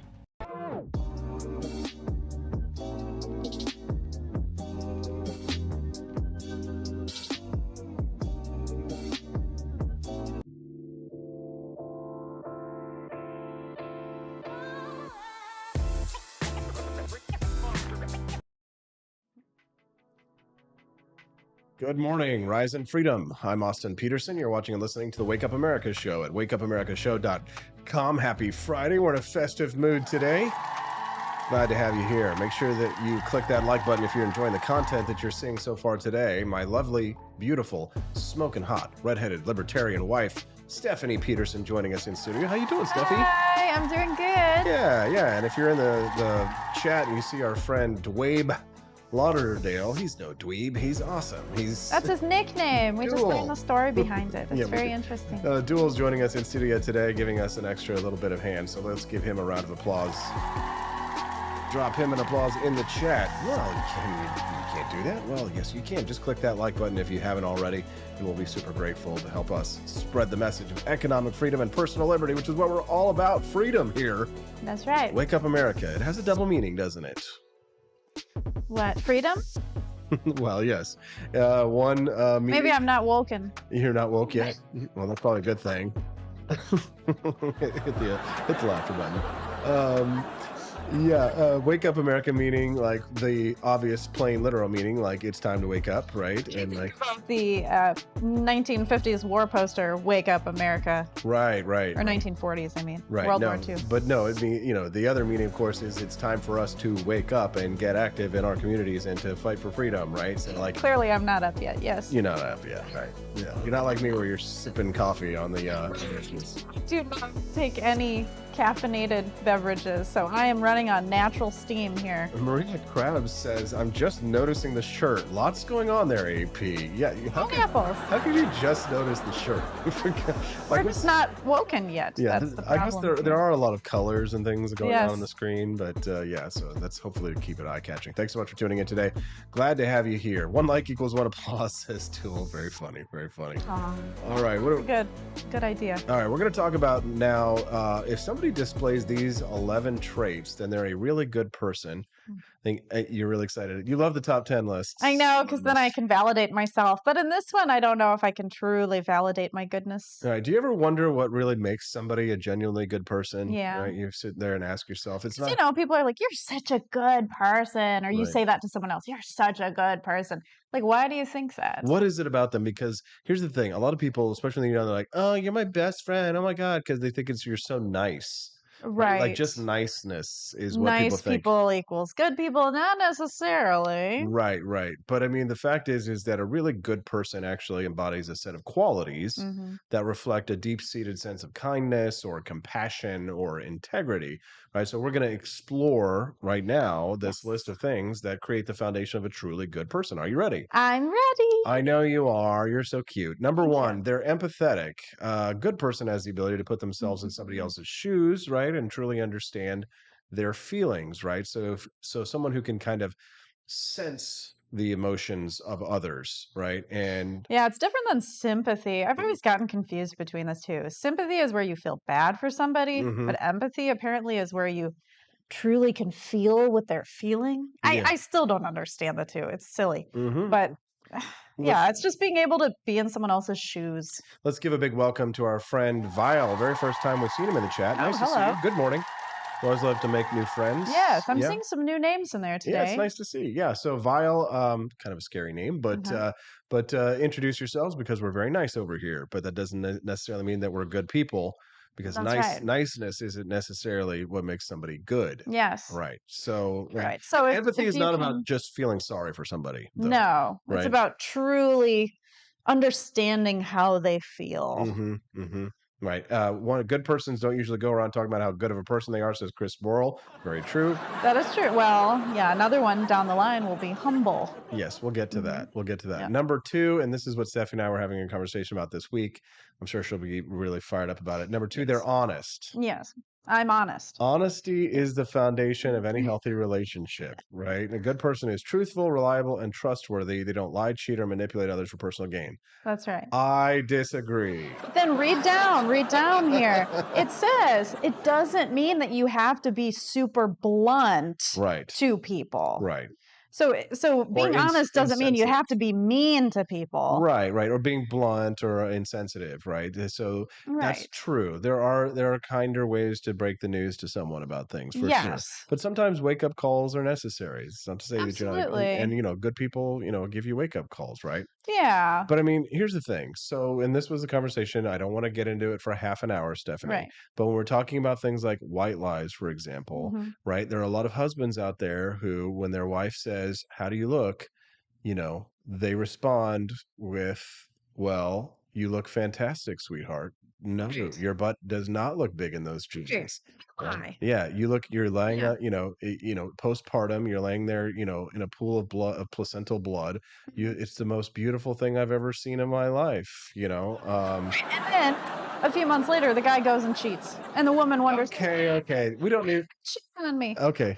It's because he actually lied to you and he's not attracted to you. No, you're conflating, right? So you have to be honest with your partner about your wants and needs, honesty, or else you're not going to be fulfilled. Honesty is very hard, but the nice thing about being honest in general is that you don't have to remember anything. I know. That's like a Mark keeping track of your stories. Yeah, I'm pretty sure it's Mark Twain who said the good thing about honesty. And if you're married to somebody who pays very close attention to detail, I remember most everything anybody tells me. Yeah, Mark Twain. So I will bring it up. I can't verify this quote because it's not from a reputable website for quotes, so don't take this as God's honest word that he said this. Mark Twain is attributed to have said, "If you tell the truth, you don't have to remember anything." That's right. And it's when you're caught in webs of lies, you have to remember what you said to who and when and what time. Exhausting. No, it's true. It's true. Who needs to exert all that energy? People who lie.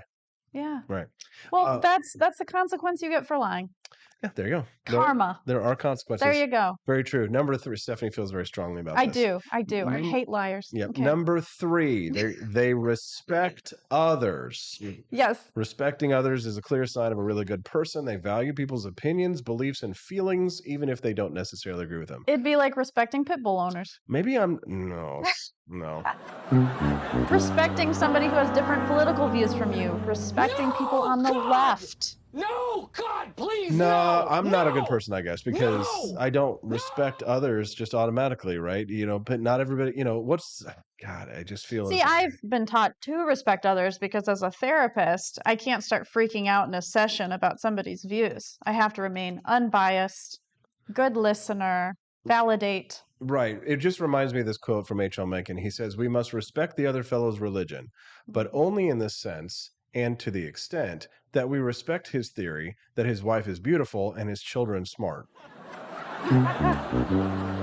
Well, respect doesn't mean you have to agree with the person. It just means that they deserve to have an opinion too. I guess. I mean, I feel like the problem is that everybody demands respect, but I feel that really I'm much more of a meritocratic person. And if that makes me a bad person, I don't give a shit, because I think that you really, respect is not something that just is, you grant, I would grant it to you that you must respect someone's human rights.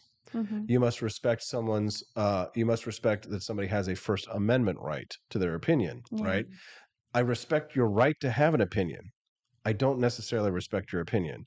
Right. I respect your right to blow up to 300 pounds. I don't respect that kind of a lifestyle, right? Right. So, I mean, the problem is, but everybody has rights, but that are innate to them. But that has nothing to each do his with. own.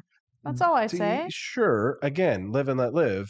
But that I'm allowed to have my own opinions. Yes, you can have your opinion, Yeah. but you can also coexist with someone else who has another opinion. Which is what freedom Both can exist is. at the same time. Right, but that's what freedom it really means is Yeah. that, I'm allowed to have my opinion, and I don't here's the thing. The problem with respect is that I think two people like kind of equate it with liking someone in a sense and things like that. I don't have to like you. I don't have to be everybody's friends. And I don't I as a matter of fact, I don't think you're a bad person necessarily if you hate someone or something. Some people are damnable. Yeah. Some people are contempt worthy. Some people are absolutely Right, like are you supposed to respect a serial killer? No, you don't have to, right? Are they worthy of that? Exactly. Exactly. I start with respect, says Cheeky Mare, in pencil.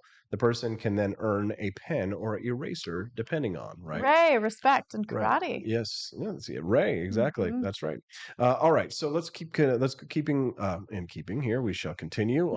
Number 4 on the list of qualities of a really good person is they're generous. Would you say that I'm a generous person? You are more generous than me. Yeah. And in terms of giving of things, I'm more giving in terms of service and myself.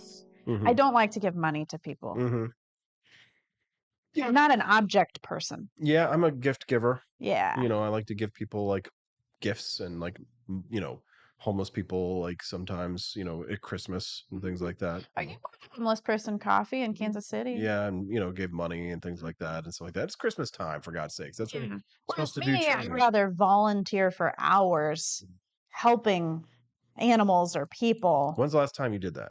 I did that before I moved here. So I did so much volunteering. Every single Sunday, I volunteered at the petting zoo. Maybe it's time to put your volunteering mouth, body where your volunteering mouth is, Michelle. I think I'm more selfish. I'm kind of burnt out from giving of myself too much. Yes, for sure. Now I deserve more self-care. I agree. Thomas Johnson over the live stream. Good morning, Thomas. First time seeing you here, bud. Hello. He says, where's everyone coming from? I know. It's nice to see. He says, respecting others means respecting their natural rights. Respect might exist on a spectrum, but I would also say that the respect you show reflects your own character and values. Good comment. Very well done. Let's give him a round of applause. Thank you, Thomas. Grateful to have you here. If it's your first time here, make sure you like and subscribe so that you can get the updates. Respect someone. I think that means you're able to put your ego aside for a second. Cheeky Mare, she says, I'm with Steph on the giving. I'm way more open to giving of my time. I do so much for my church and friends. Good for you, Cheeky. That's really cool. Man, it's been nice to hear from you. Good person. Yes, that was okay. So yeah, being generous. Number 5, they're humble. I am not a good person. Incredibly humble. You are to a fault, right? Yes. Recognize their own limitations. How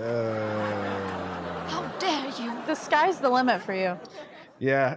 Accept their imperfections. No, I'm not good at that. I know my imperfections very much. I don't put up with it. I have a very, very short, I'm not temper, but I have like a patient. I'm very impatient. I know. Yeah. Yeah. I'm just a very. You're critical of yourself. And that's the thing. That's why I think it's okay, right? To me, I think if you are extremely critical of other people, but you cannot be self-reflective and critical of yourself, then you really don't have any standing or basis to criticize others. Yeah. And I'm glad you said that, because I think that's really important to validate why I think why I can justify that I'm critical. Yesterday, you were telling me you just feel like all your work is still just never enough. You want to do more. Yeah. Even though you feel like you had a great productive day, you're like, there's still more to be done. Yeah. Here. It was 11:30 at night, right. and I was like not done with everything. And I just knew that things could be better and improved and more and more. But I mean, that's kind of, that's what you got to be when you're, trying to earn. But the fact is that I'm not a humble person, and but I am willing to learn from others. And yeah, opposite. Absolutely. Well, here's the thing: I am willing to learn. You see me. I do tutorials every day. I'm learning something new, right? I know what my limitations are, but I do not accept my own imperfections. So I don't accept imperfections in others. And I'm not saying that you. So if you can call one person fat, then you should accept someone else calling you fat. Yeah. Hell yeah, right? Absolutely. But people call me fat every day, Stephanie. Every day you get people. Yeah. I show the emails and the messages sometimes. Remember I got one like a month ago or something like that? Somebody was like, you need to change the camera angle on the show so we don't see your double chin. It is what it is.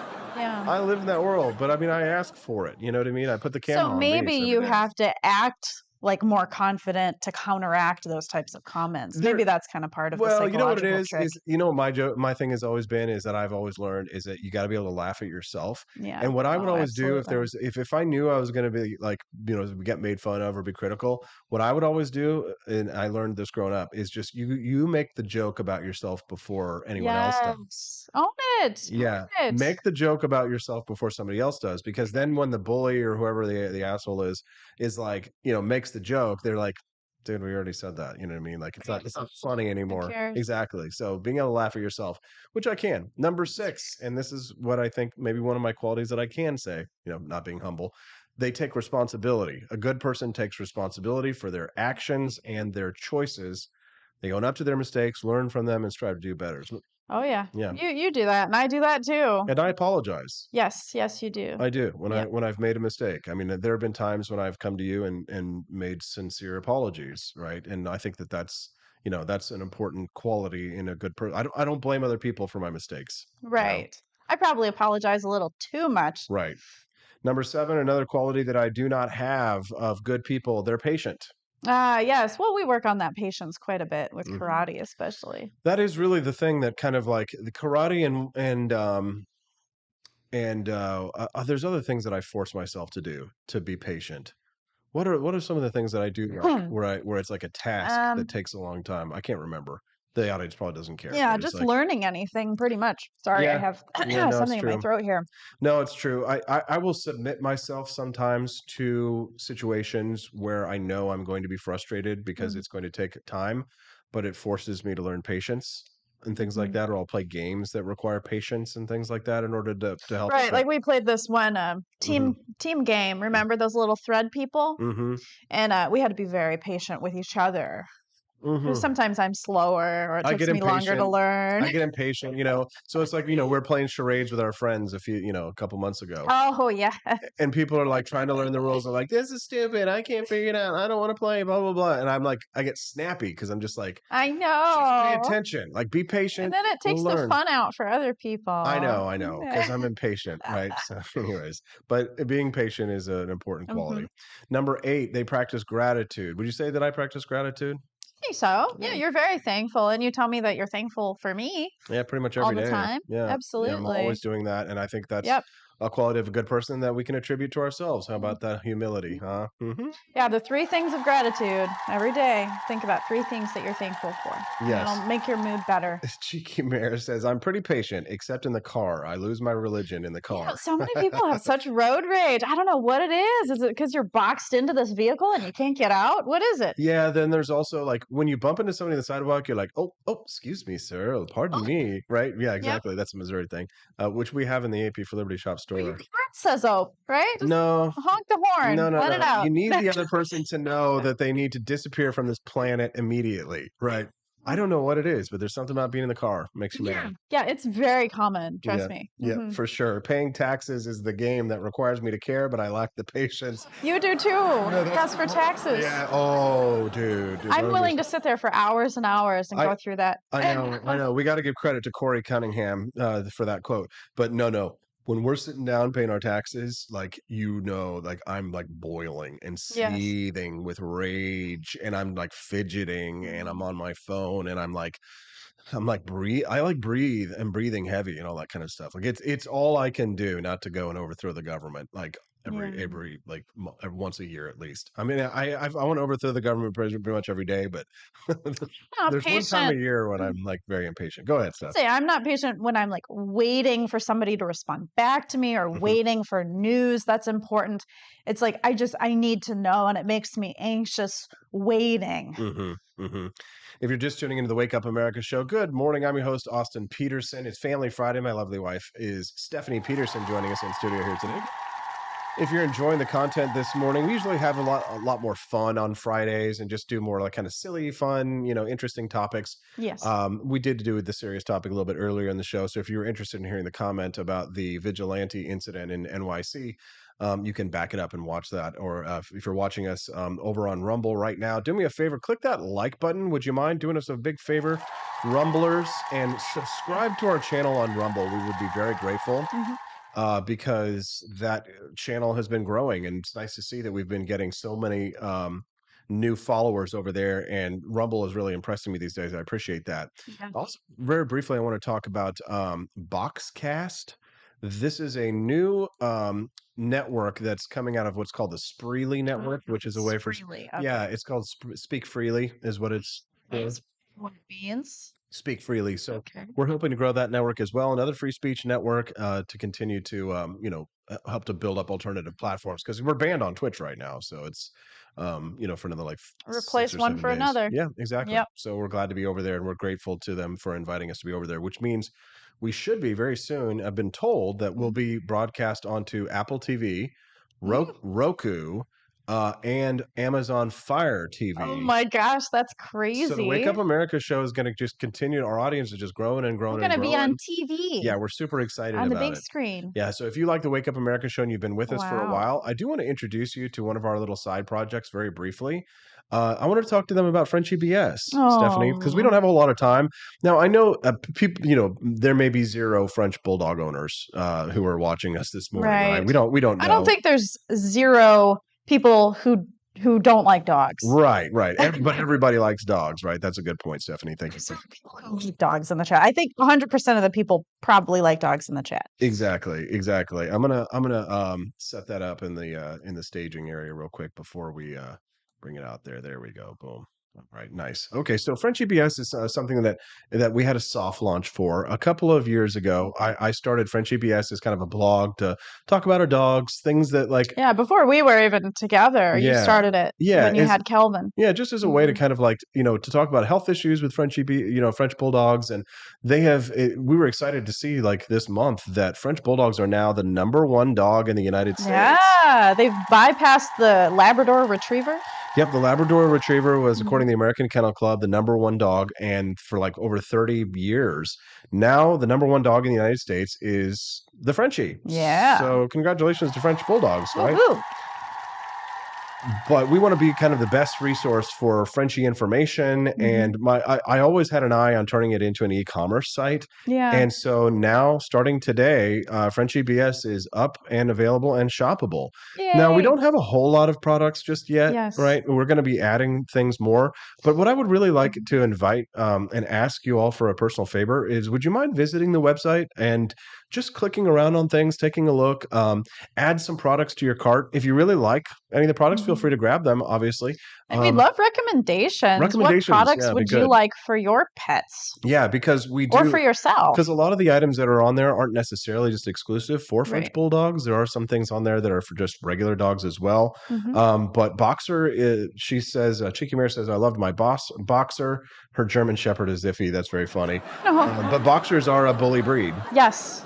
So yeah, we have a bandana that says "I'm a bully." Exactly. Yeah. So do me a favor and visit the FrenchieBS.com website today. Have a look around and click on the collections. Take a look. I made some beautiful photographs of Frenchies that are exclusive to the site. Oh, they're so unique. Yeah. Check out all the collections. Look at some of the blogs, and do me a favor. Just test the site. Throw some things in your shopping cart just to see, so I can see that things are working. And if you have any issues, just DM me on any of my AP for Liberty accounts and let me know if you have any issues or questions or requests, things you try to do on there. So they can also follow Frenchie BS on social media everywhere except Twitter. So Twitter, it's BS Frenchie, but Instagram, Facebook, I don't know about YouTube, but it's Frenchie BS. Yeah, Frenchie BS. And we've actually started a new Frenchie BS show. Yes. So George and Kelvin, they are the hosts of the Frenchie BS show 5 days a week, Monday through Friday. And they report on the breaking news of the day. And it's usually animal related. Yeah. Well, and Steffi, you did a new video just yesterday, actually, right? I did. Didn't you? About the breaking news from May the 4th be with you. Do you want to you want me to play it for the audience right now? Sure. All right, let's play it real quick now for the audience so they can see the cool little video that you made. All right, here we go. Welcome to the Frenchie BS Show. I'm your host, George. In today's breaking news, Chewy is looking for Yoda pet lookalikes. Submissions will be accepted May 4th through May 31st. To enter, share a photo of your pet and tag Chewy and use hashtags Chewy Casting Call and may the 4th be with you. The winner gets a VIP Chewy package. I'm going to enter the contest. May the 4th be with you. Tune in for more good and noble. Bye-bye. There it is. When I film these, I start laughing. Only the good stuff. No bull stuff. That's for So sure. that's George's voice. Yeah. He's British. He is and, British. Kelvin sounds more like Cartman. Yeah. Hey guys, it's Kelvin. Yeah. What's up, bish? Yeah. So check out friendshipbs.com today for us. Dual Lauderdale will drop that in the chat, the website, so that you can see that as well. Yeah, let's continue on. So we're going to finish off this list here. We're getting towards the end of the show of qualities that make someone a good person. Number 9 on this list was that the person is adaptable. Adaptable. So they're okay with change. Right. The life is full of change, and a good person has the ability to adapt to new circumstances and situations. By the way, Christopher Ferguson on the chat says the poop at the end really makes it. So Yeah. To incorporate the poop emoji. Yeah, we got the poop there at the end. So life is full of change, but if you're a resilient and resourceful person, then you'll find ways to overcome obstacles and make the best of any situation. Adaptability.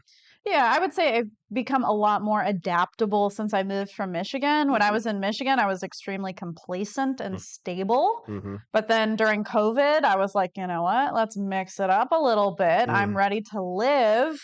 And so from then on out, I've just been changing and growing pretty much constantly. Number 10 on this list, they're forgiving. I'm not so forgiving. Well, yeah, you kind of hold grudges. As we've talked about, forgiveness doesn't necessarily mean reconciliation. It doesn't mean you have to be like friends with the person. So it just means you have to let go of those negative feelings inside and that pain inside, which is really hard to do. Well, number 11 on this list is the last thing. The traits of a really good person is they have integrity. So that means trustworthy?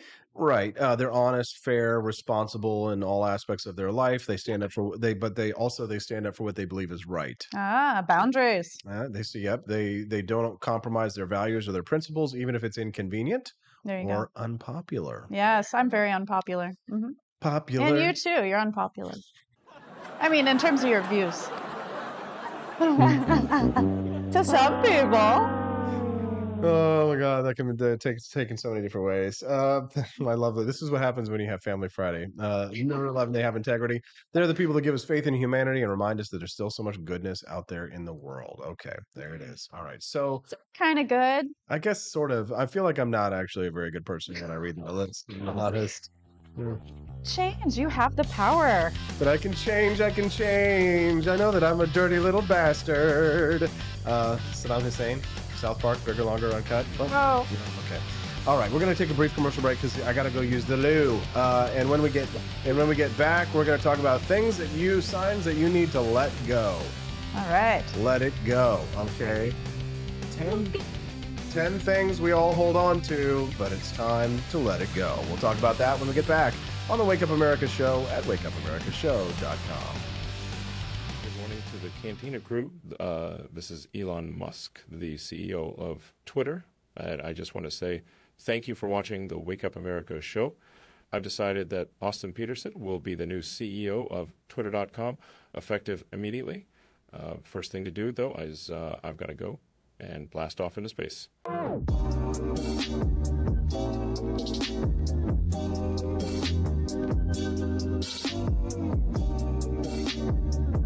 If there wasn't going to be somebody who was a fiery champion of liberty, somebody who would get out there and who would be aggressive, and if they wouldn't do it with more fire or passion than I had, then I would go and I would fight this battle for us. I've fought for the principles that we all share. Parties tend to be secondary to me. We're here because we believe in the principles of liberty. I am not a perfect messenger, but I think I'm a damn good one. This is a replica of our first president's flintlock pistol. You have my full support, my respect, and my gun.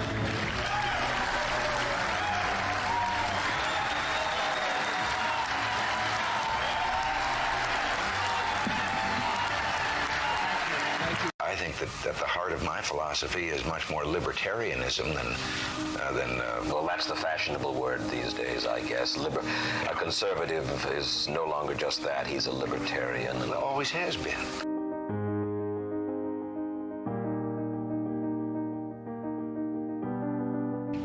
Yet any time you and I question the schemes of the do-gooders, we're denounced as being against their humanitarian goals. They say we're always against things, we're never for anything.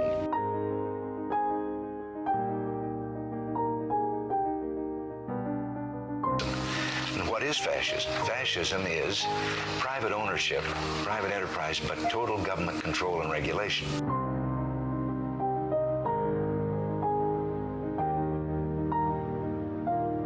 Well, the trouble with our liberal friends is not that they're ignorant.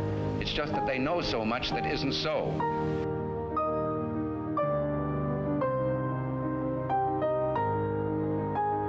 If we lose freedom here, there's no place to escape to. This is the last stand on earth.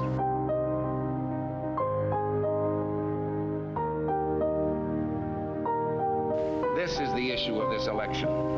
Whether we believe in our capacity for self-government or whether we abandon the American Revolution and confess that a little intellectual elite in a far distant capital can plan our lives for us better than we can plan them ourselves.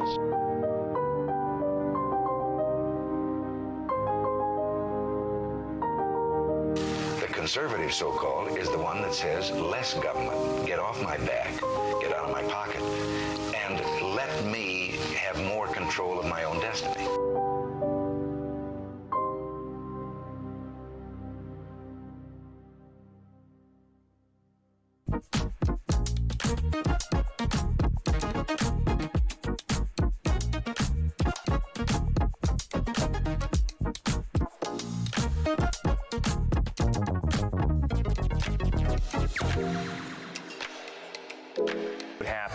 If I had to pick up the phone, call 911 for one of my family members or one of my neighbors, what would I do if no one was on the other end to respond? What if there was no 911? So you can be a part of the solution. Anybody can be a firefighter. Male, female, younger, older. We have school teachers. We have leaders in business. Is me, you, anyone that wants to be. There is no typical firefighter. Do you hate the deep state? Do you reject the Antichrist in all his ways? Do you believe that aliens controlled LBJ to assassinate John F. Kennedy? Did you know that the shot can put chemicals in you that will make you more sensitive to 5G? Do you love America? Do you want more freedom? Do you like smoking hot red-headed libertarians? Then the AP for Liberty shop is for you! Check out all the awesome new merch and have a happy new year! Fight the deep state, reject the Antichrist. Visit AP for Liberty shop and get your patriotic merchandise now, or the deep state wins.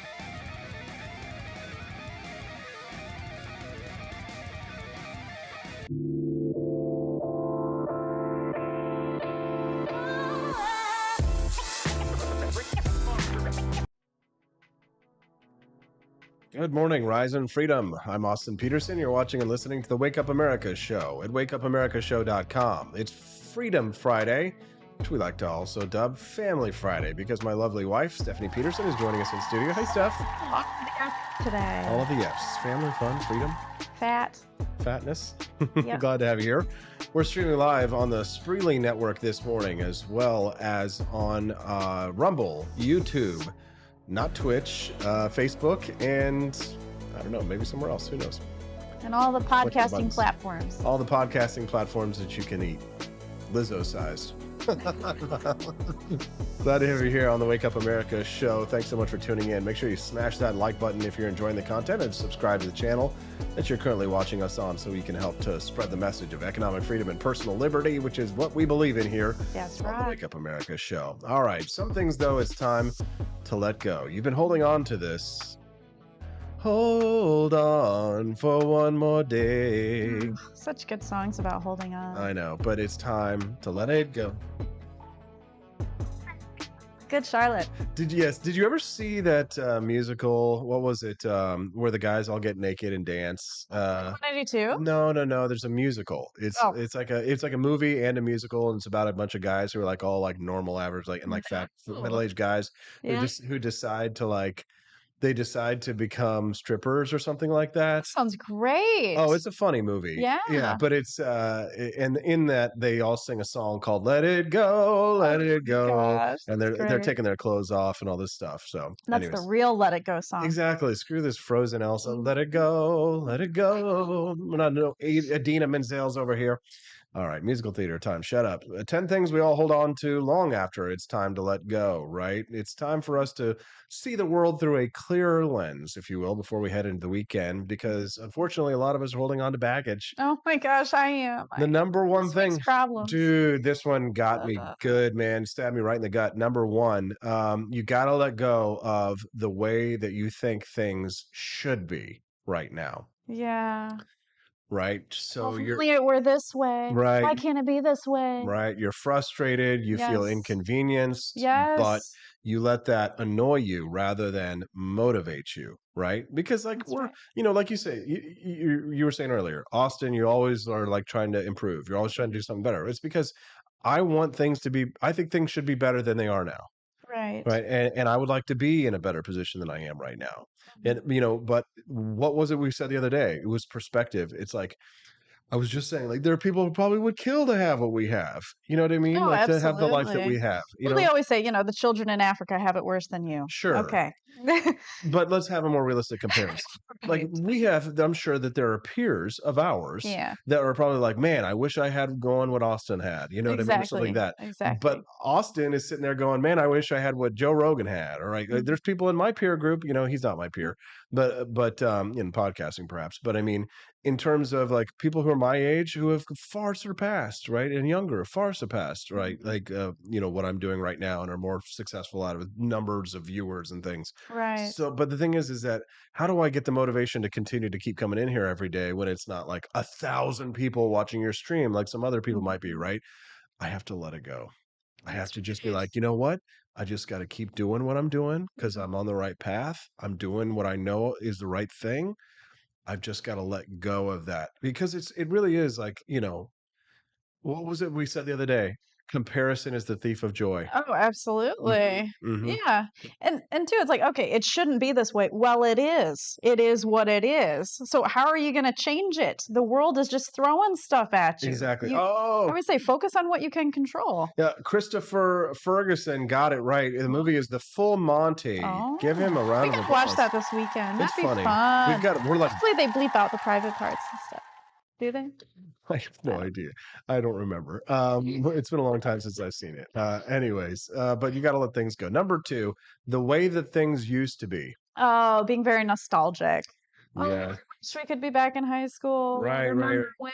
Right, but here's the thing: like at the time, you don't necessarily remember the struggles that you were going through at the time. Some people do, but Yeah. it wasn't easy then either. Really, there were. People are always like, "Oh man, the 1950s were great." Well, yeah, unless you were a black person in the South and you lived under Jim Crow and you couldn't go drink at a water fountain or ride at a bus. Used to be very nostalgic, and that was because I was not happy in my present. So I used to always be like, "Oh, I miss the old days. I was so happy." But you know what? You can be happy now, so let's try that. And I did, and then now I'm like not nostalgic that much anymore. Yeah, our friend Dwabe over on the stream said this morning, like Tyler Durden said, this train of thought can go from dissatisfaction to depression real fast. Nothing is static. Even the Mona Lisa is falling apart. Give him a round of applause. Right? Isn't she deteriorating from all the people taking pictures of her? Is it I like no photos? Yeah, I don't know. I have no idea. No clue. I won't speak if I don't know. People throwing like mustard on the paintings. Let the past go. Put the Mona Lisa away. Just kidding. Yeah, let's just get rid of all the stuff. Just Yeah. all the historical documents. Right. Everything. There's some Go. things obviously that you should not let go. Spring cleaning, guys. All right, moving on. Okay. Number 3 on this list of things that you need to let go: past mistakes and errors in judgment. God. Yeah.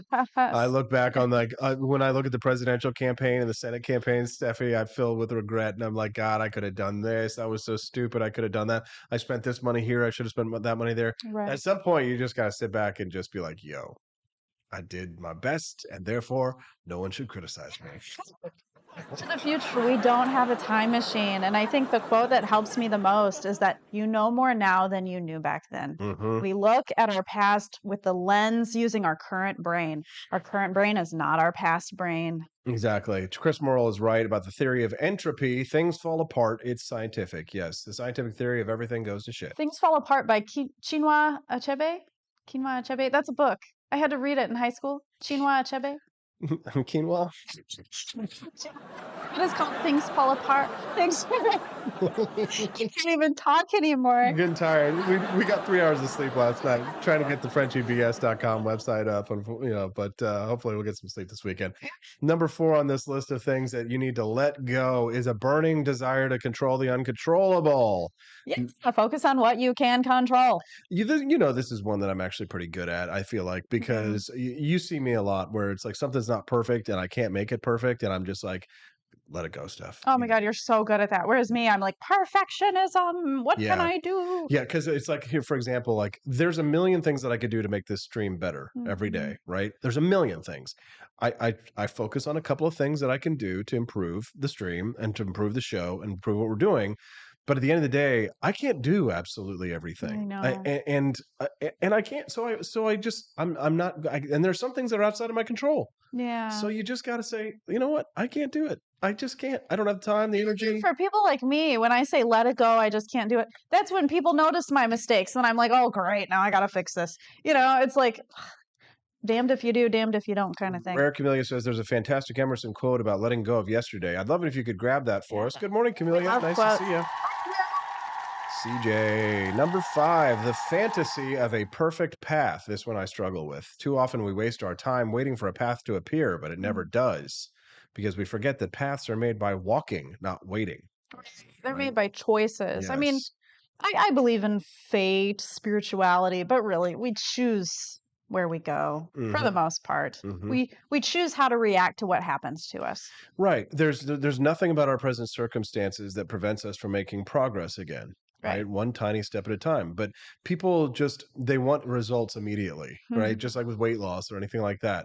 There's no perfect path, but and there's no perfect time to start other than right now. That's right. The perfect time was last year, but the second perfect time right now. If you are the size of Lizzo and you are actively in the gym, actively trying to make changes, then we need to respect you. Yeah, for sure. If you're just tuning into the chat, good morning to our friends over on Rumble. Nice to see Scott Halloween. First time to have you here. Gosh, there's so many new names today. Yeah, no kidding. Find us. Yeah, I'm not sure, but he says, please respond to my idea in the comment section. Thanks, Scott. I didn't see the comment section. Did you see what his idea was, Duel, over on Rumble? I wonder which comment section there is. Scott Halloween was over on the Rumble chat and said, please respond to my idea in the comment section. Thanks, Scott. I didn't see it. Just, if you're searching for it. Yeah, let us know, Duel, if you find it. Yeah, just do it. Okay. The need for comfort and ease. Let it go, because nothing's going to be easy. Yeah. Yeah. I mean, I do say that a lot. I'm like,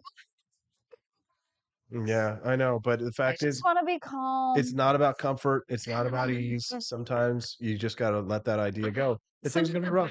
Things in life are the most challenging. And usually the things that you're the most afraid of, as you say, are the things you need to do. That's a good example. They're the most uncomfortable. What's a good example of that for you? Oh, for me?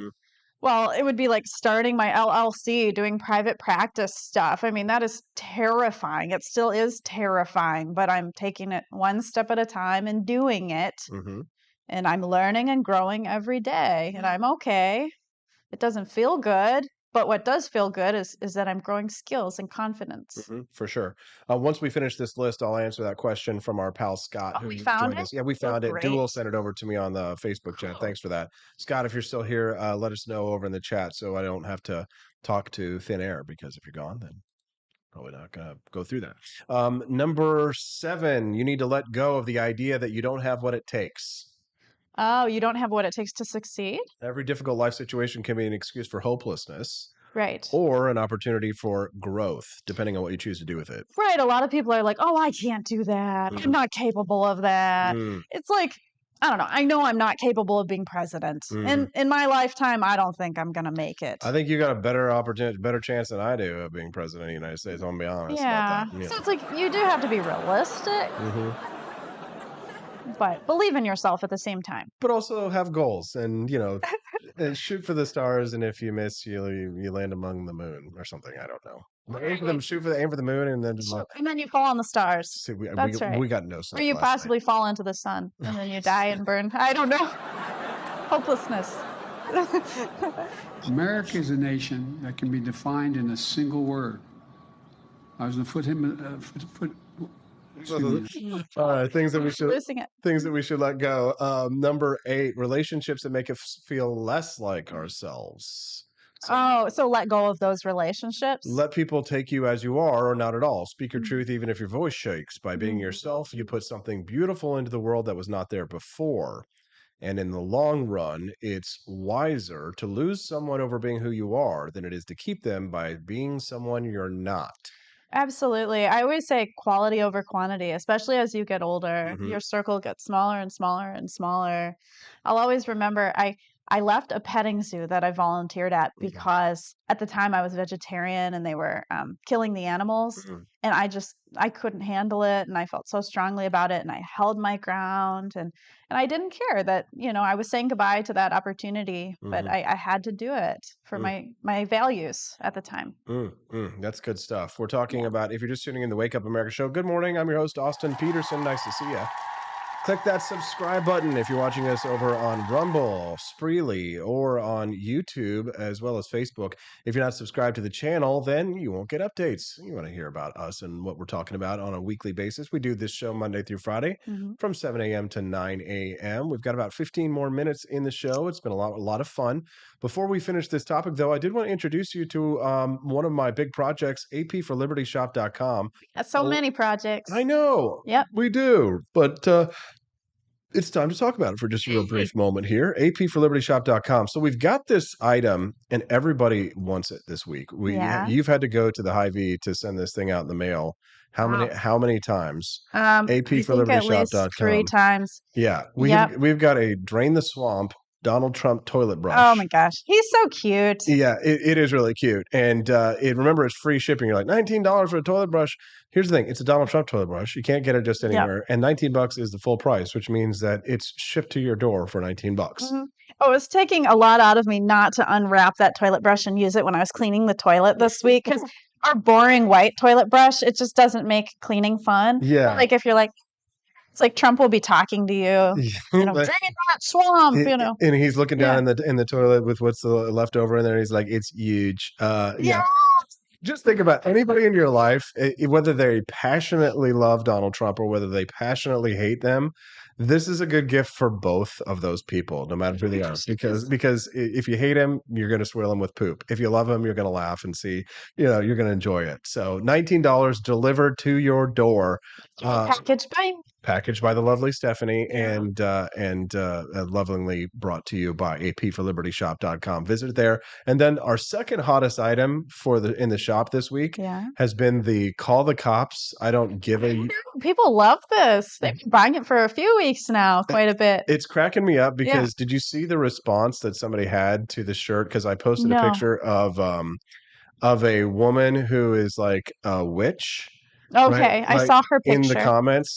So here it is. So the reason, here's the thing. I'll tell you a little marketing secret. So I found this picture of this witchy girl. I was like, this is kind of a funny, cute picture, right? And she seems like the type of person to be like, I don't care, I don't give a whatever. So I put the pic up, and the analytics on Facebook were like, people were clicking on this picture like crazy because it drives conversation. So I was like, all right, I'm going to turn this into an advertisement. And then when I put on the ad, people were commenting. Someone said, libertarianism is cringe. Witches are demonic. Repent. Oh, so that's a conservative. Of course, yeah. Cringe. Talk about cringe. And somebody else is like, cringe AF, you know what? But the funny thing is that I posted their hate comments over on my Instagram page. and somebody immediately bought one of the shirts. Yeah, they're like, "Oh, am I cringe? Okay, I'll show you cringe." Yeah, I'll show you cringe. Call the cringe cops. I don't care. Libertarians are so rebellious. Yeah, but these people aren't libertarians though. They're just mad conservatives, but mad conservatives. They got to stick up their butt. Anyways, headed out to IDGAF. One of our friends, Cheeky Maris, said, "What's the story behind the Cantina crew?" I wonder who's the best person to explain that. Would you say? Came up with that term? Was it one of the Chris Morrill? Okay. Yeah. And I know they have these little wooden circular things that say Cantina Crew on them, and they have people's names. Yeah, we're kind of like a secret club. Doug Hill made those. Yeah, we're kind of like I guess not so secret club, but it's like it's the OG supporters of the Wake Up America show and of Right. When you were on radio, I think that's when the Cantina Crew first started. Right. Because before then, it was not Cantina Crew; it was Team Liberty. Yes. We were Team Liberty, and then before that, we were the Freedom Ninjas. So it's like we have all different eras of team names. Yeah, exactly. But right now it's the Cantina Crew, and that's those are the people who are like the big supporters of the show. And of Stephanie and my projects to help to, spread more freedom on, by creating more libertarian media. Doesn't Cantina come from Star Wars? Yes. Yeah. Right. So it's kind of like a joke. The joke is like, the wretched hive of scum and villainy at Mos Eisley Cantina. And there's this whole Cantina sequence in Star Wars. And it's all these aliens and like freaks and geeks and stuff. It's the restaurant. Where they all meet. Cantina. Where like Han Solo shoots the bounty hunter who's like come to take him away. The Cantina. Yeah, like that. The Cantina is that, and that's where like Luke Skywalker cuts the arm off the guy, or like no, Obi-Wan Kenobi cuts off the arm of the guy who's going to attack Luke Skywalker. So, yeah, did Han shoot first? Great question, Duel. We love that. He did shoot first, which is, Han Solo doesn't believe in the non-aggression principle apparently. But anyways, a lot of libertarians are like, when I say that, but please just take the joke for what it is, and may the 4th be with you. All right, let's move on to finish off this list. Comment? Well, I asked him if he's still here to comment, and I haven't heard from him, so he might be gone. So I'm not going to go through it if he's not here. Okay. Joe Mama 55 says, "Don't worry about the sun, just go at night," like AOC said. I'm not sure what you're talking about. Go for the moon and you'll fall on the stars. And then I said, "Oh, sun." So she says, "Just do it at night." That's very funny. Rumblers are pretty funny too. We got to come up with a new name for them. Witty. Yeah. Number 10, things that you need to let go of is the belief that we always need more right now. I can't let that go. I'm struggling. More. You're never satisfied. But here's the thing: how can you grow and improve if you don't always want more? Exactly. Right. But here's the thing: it's really about appreciating your life for what it is and where you're at right now. Yeah, I think it's saying, "Hey, I'm cool with where I'm at. Nothing changes. Okay, cool. But I'll still try because I'm alive for so many more years. So why not? Yep. To entertain myself." That's a really tough one for me, but I do say, and I do think that I look around at my life and I think I'm grateful for what I have. Right. I am grateful. And I do try and observe. And it's like, when I get home in the morning after the show, we go for a walk, right? And we take the dogs out and we walk around our neighborhood. And that's kind of like our moment, our few minutes for us to kind of like reflect and to sort of appreciate, the beauty of the land that we own and, the dogs that we love and like our beautiful life, and to celebrate that before we go back to work, So, being grateful for what we have right now. I don't think it's necessarily mutually exclusive with the idea that you need more, but sometimes people are always so caught up. It's kind of like you spend your entire life perhaps at work and you never spend time with your kids. A lot of people do that, Absolutely. They always say you're either focused on the past or the future, but you need to be focused on the present. I like that. That's a good one. Wow. Steffi, can you believe that this show is basically over at this point? It's over. It is. It ain't over till the fat lady sings. Yep. We got to say thank you to our friend Michael Nip, who just resubscribed. Ooh, my stomach is telling me it's over. I hear that. It's rumbling. I hear that. That's what you get. We're going to go to breakfast after this. Oh, boy. Yeah, I'll take you for breakfast. I love my wife. Michael Nip, thank you very much for joining us and for being a 5-month subscriber. Oh, my gosh. So here's the thing. I think 1 month from now, Michael Nip gets an extra special badge over on YouTube. So once you hit the 6-month subscriber moment, I believe you get either George Washington, you become a founding father. Cool. Or you get a flintlock pistol. Nice. I'd go with either. I'm pretty sure Michael might be the very first person who will get the flintlock pistol. So that's awesome. Michael, congratulations. If you guys are like, hey, how do I get into the crew?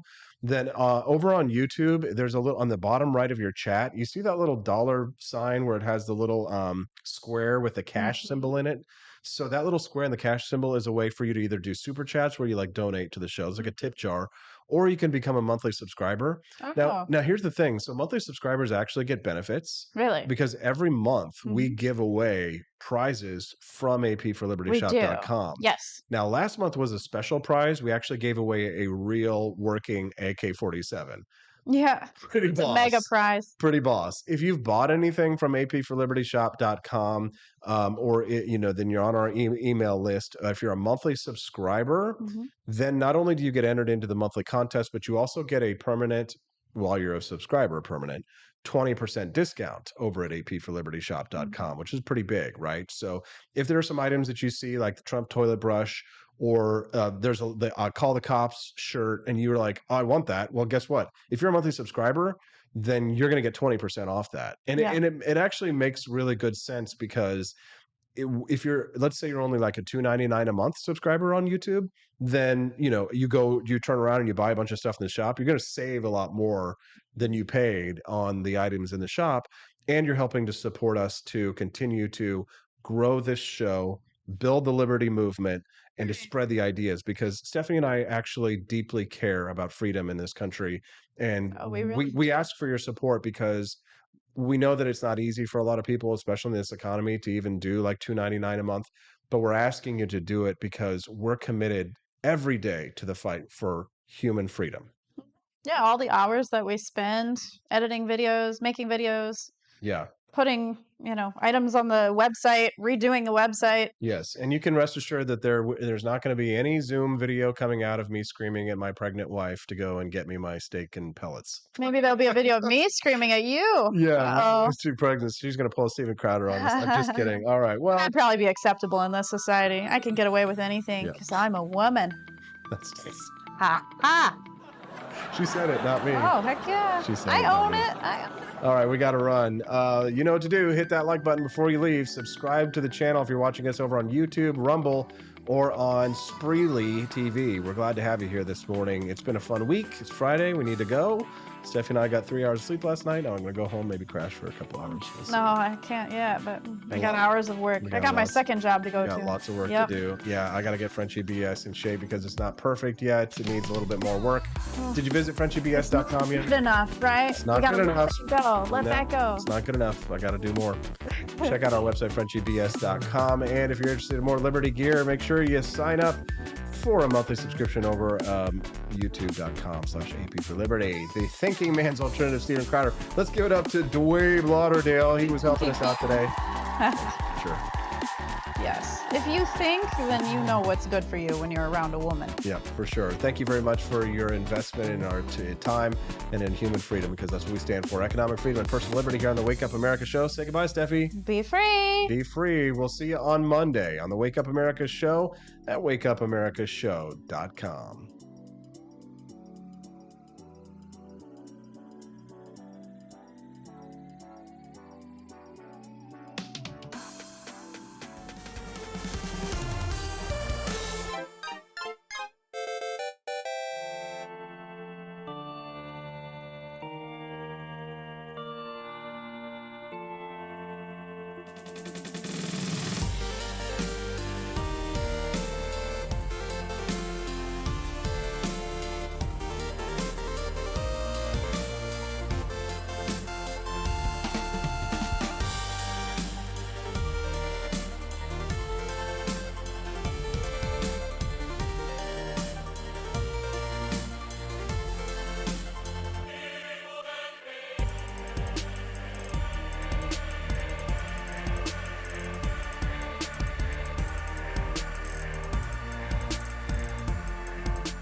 I like shooting things, but whenever I can't shoot something, I like to cut things. My life isn't all about shooting and stabbing and cutting, though. Sometimes I have to do actual work, but when I work, I still like to have fun.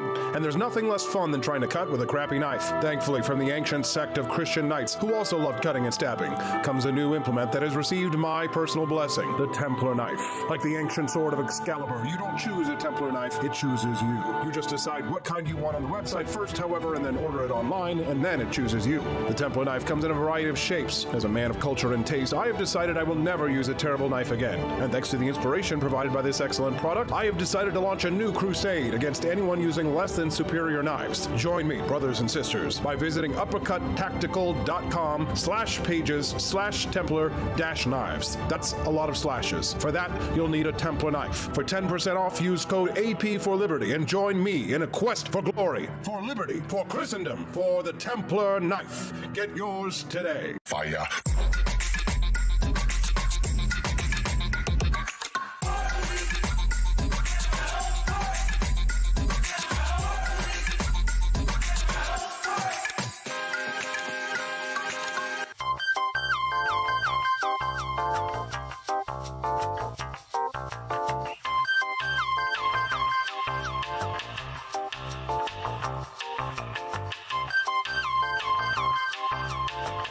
Hello, this is Barack Obama, and let me tell you why Austin Peterson stinks, and you should never pay attention to anything that he has to say. First of all, he's a libertarian, and we all know libertarians are idiots. They don't realize how important government is to everything that we do. I recently became aware that Austin has opened up a libertarian shop at apforlibertyshop.com. Now, I'm asking you as a personal favor to me that you never ever visit apforlibertyshop.com. With all of the great Liberty merchandise there, the last thing that we need to do is to get people spreading this message around the country, because then they might start thinking that they don't need government. And that's the last thing that good Democrats like us want. So if you love democracy, like me, and hate freedom, then don't visit AP for Liberty Shop. Like I said, whatever you do, do not visit apforlibertyshop.com. I'm Barack Obama, and I approve this message.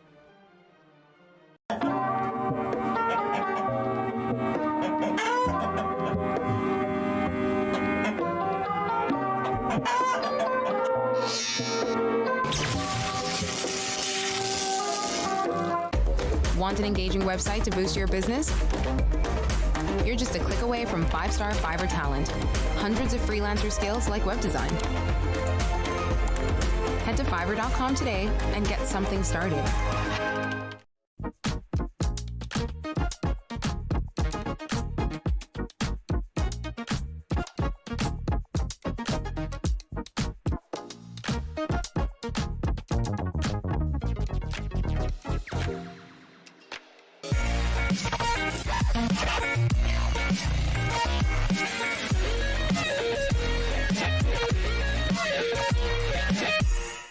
When I was in foster care, I never knew when I would have to move, so I always had my suitcase ready to go.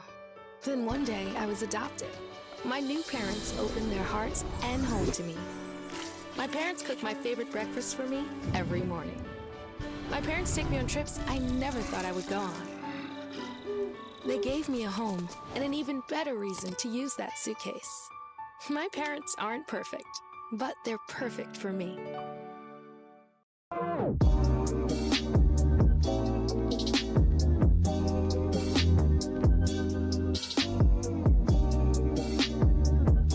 would remind you that extremism in the defense of liberty is no vice.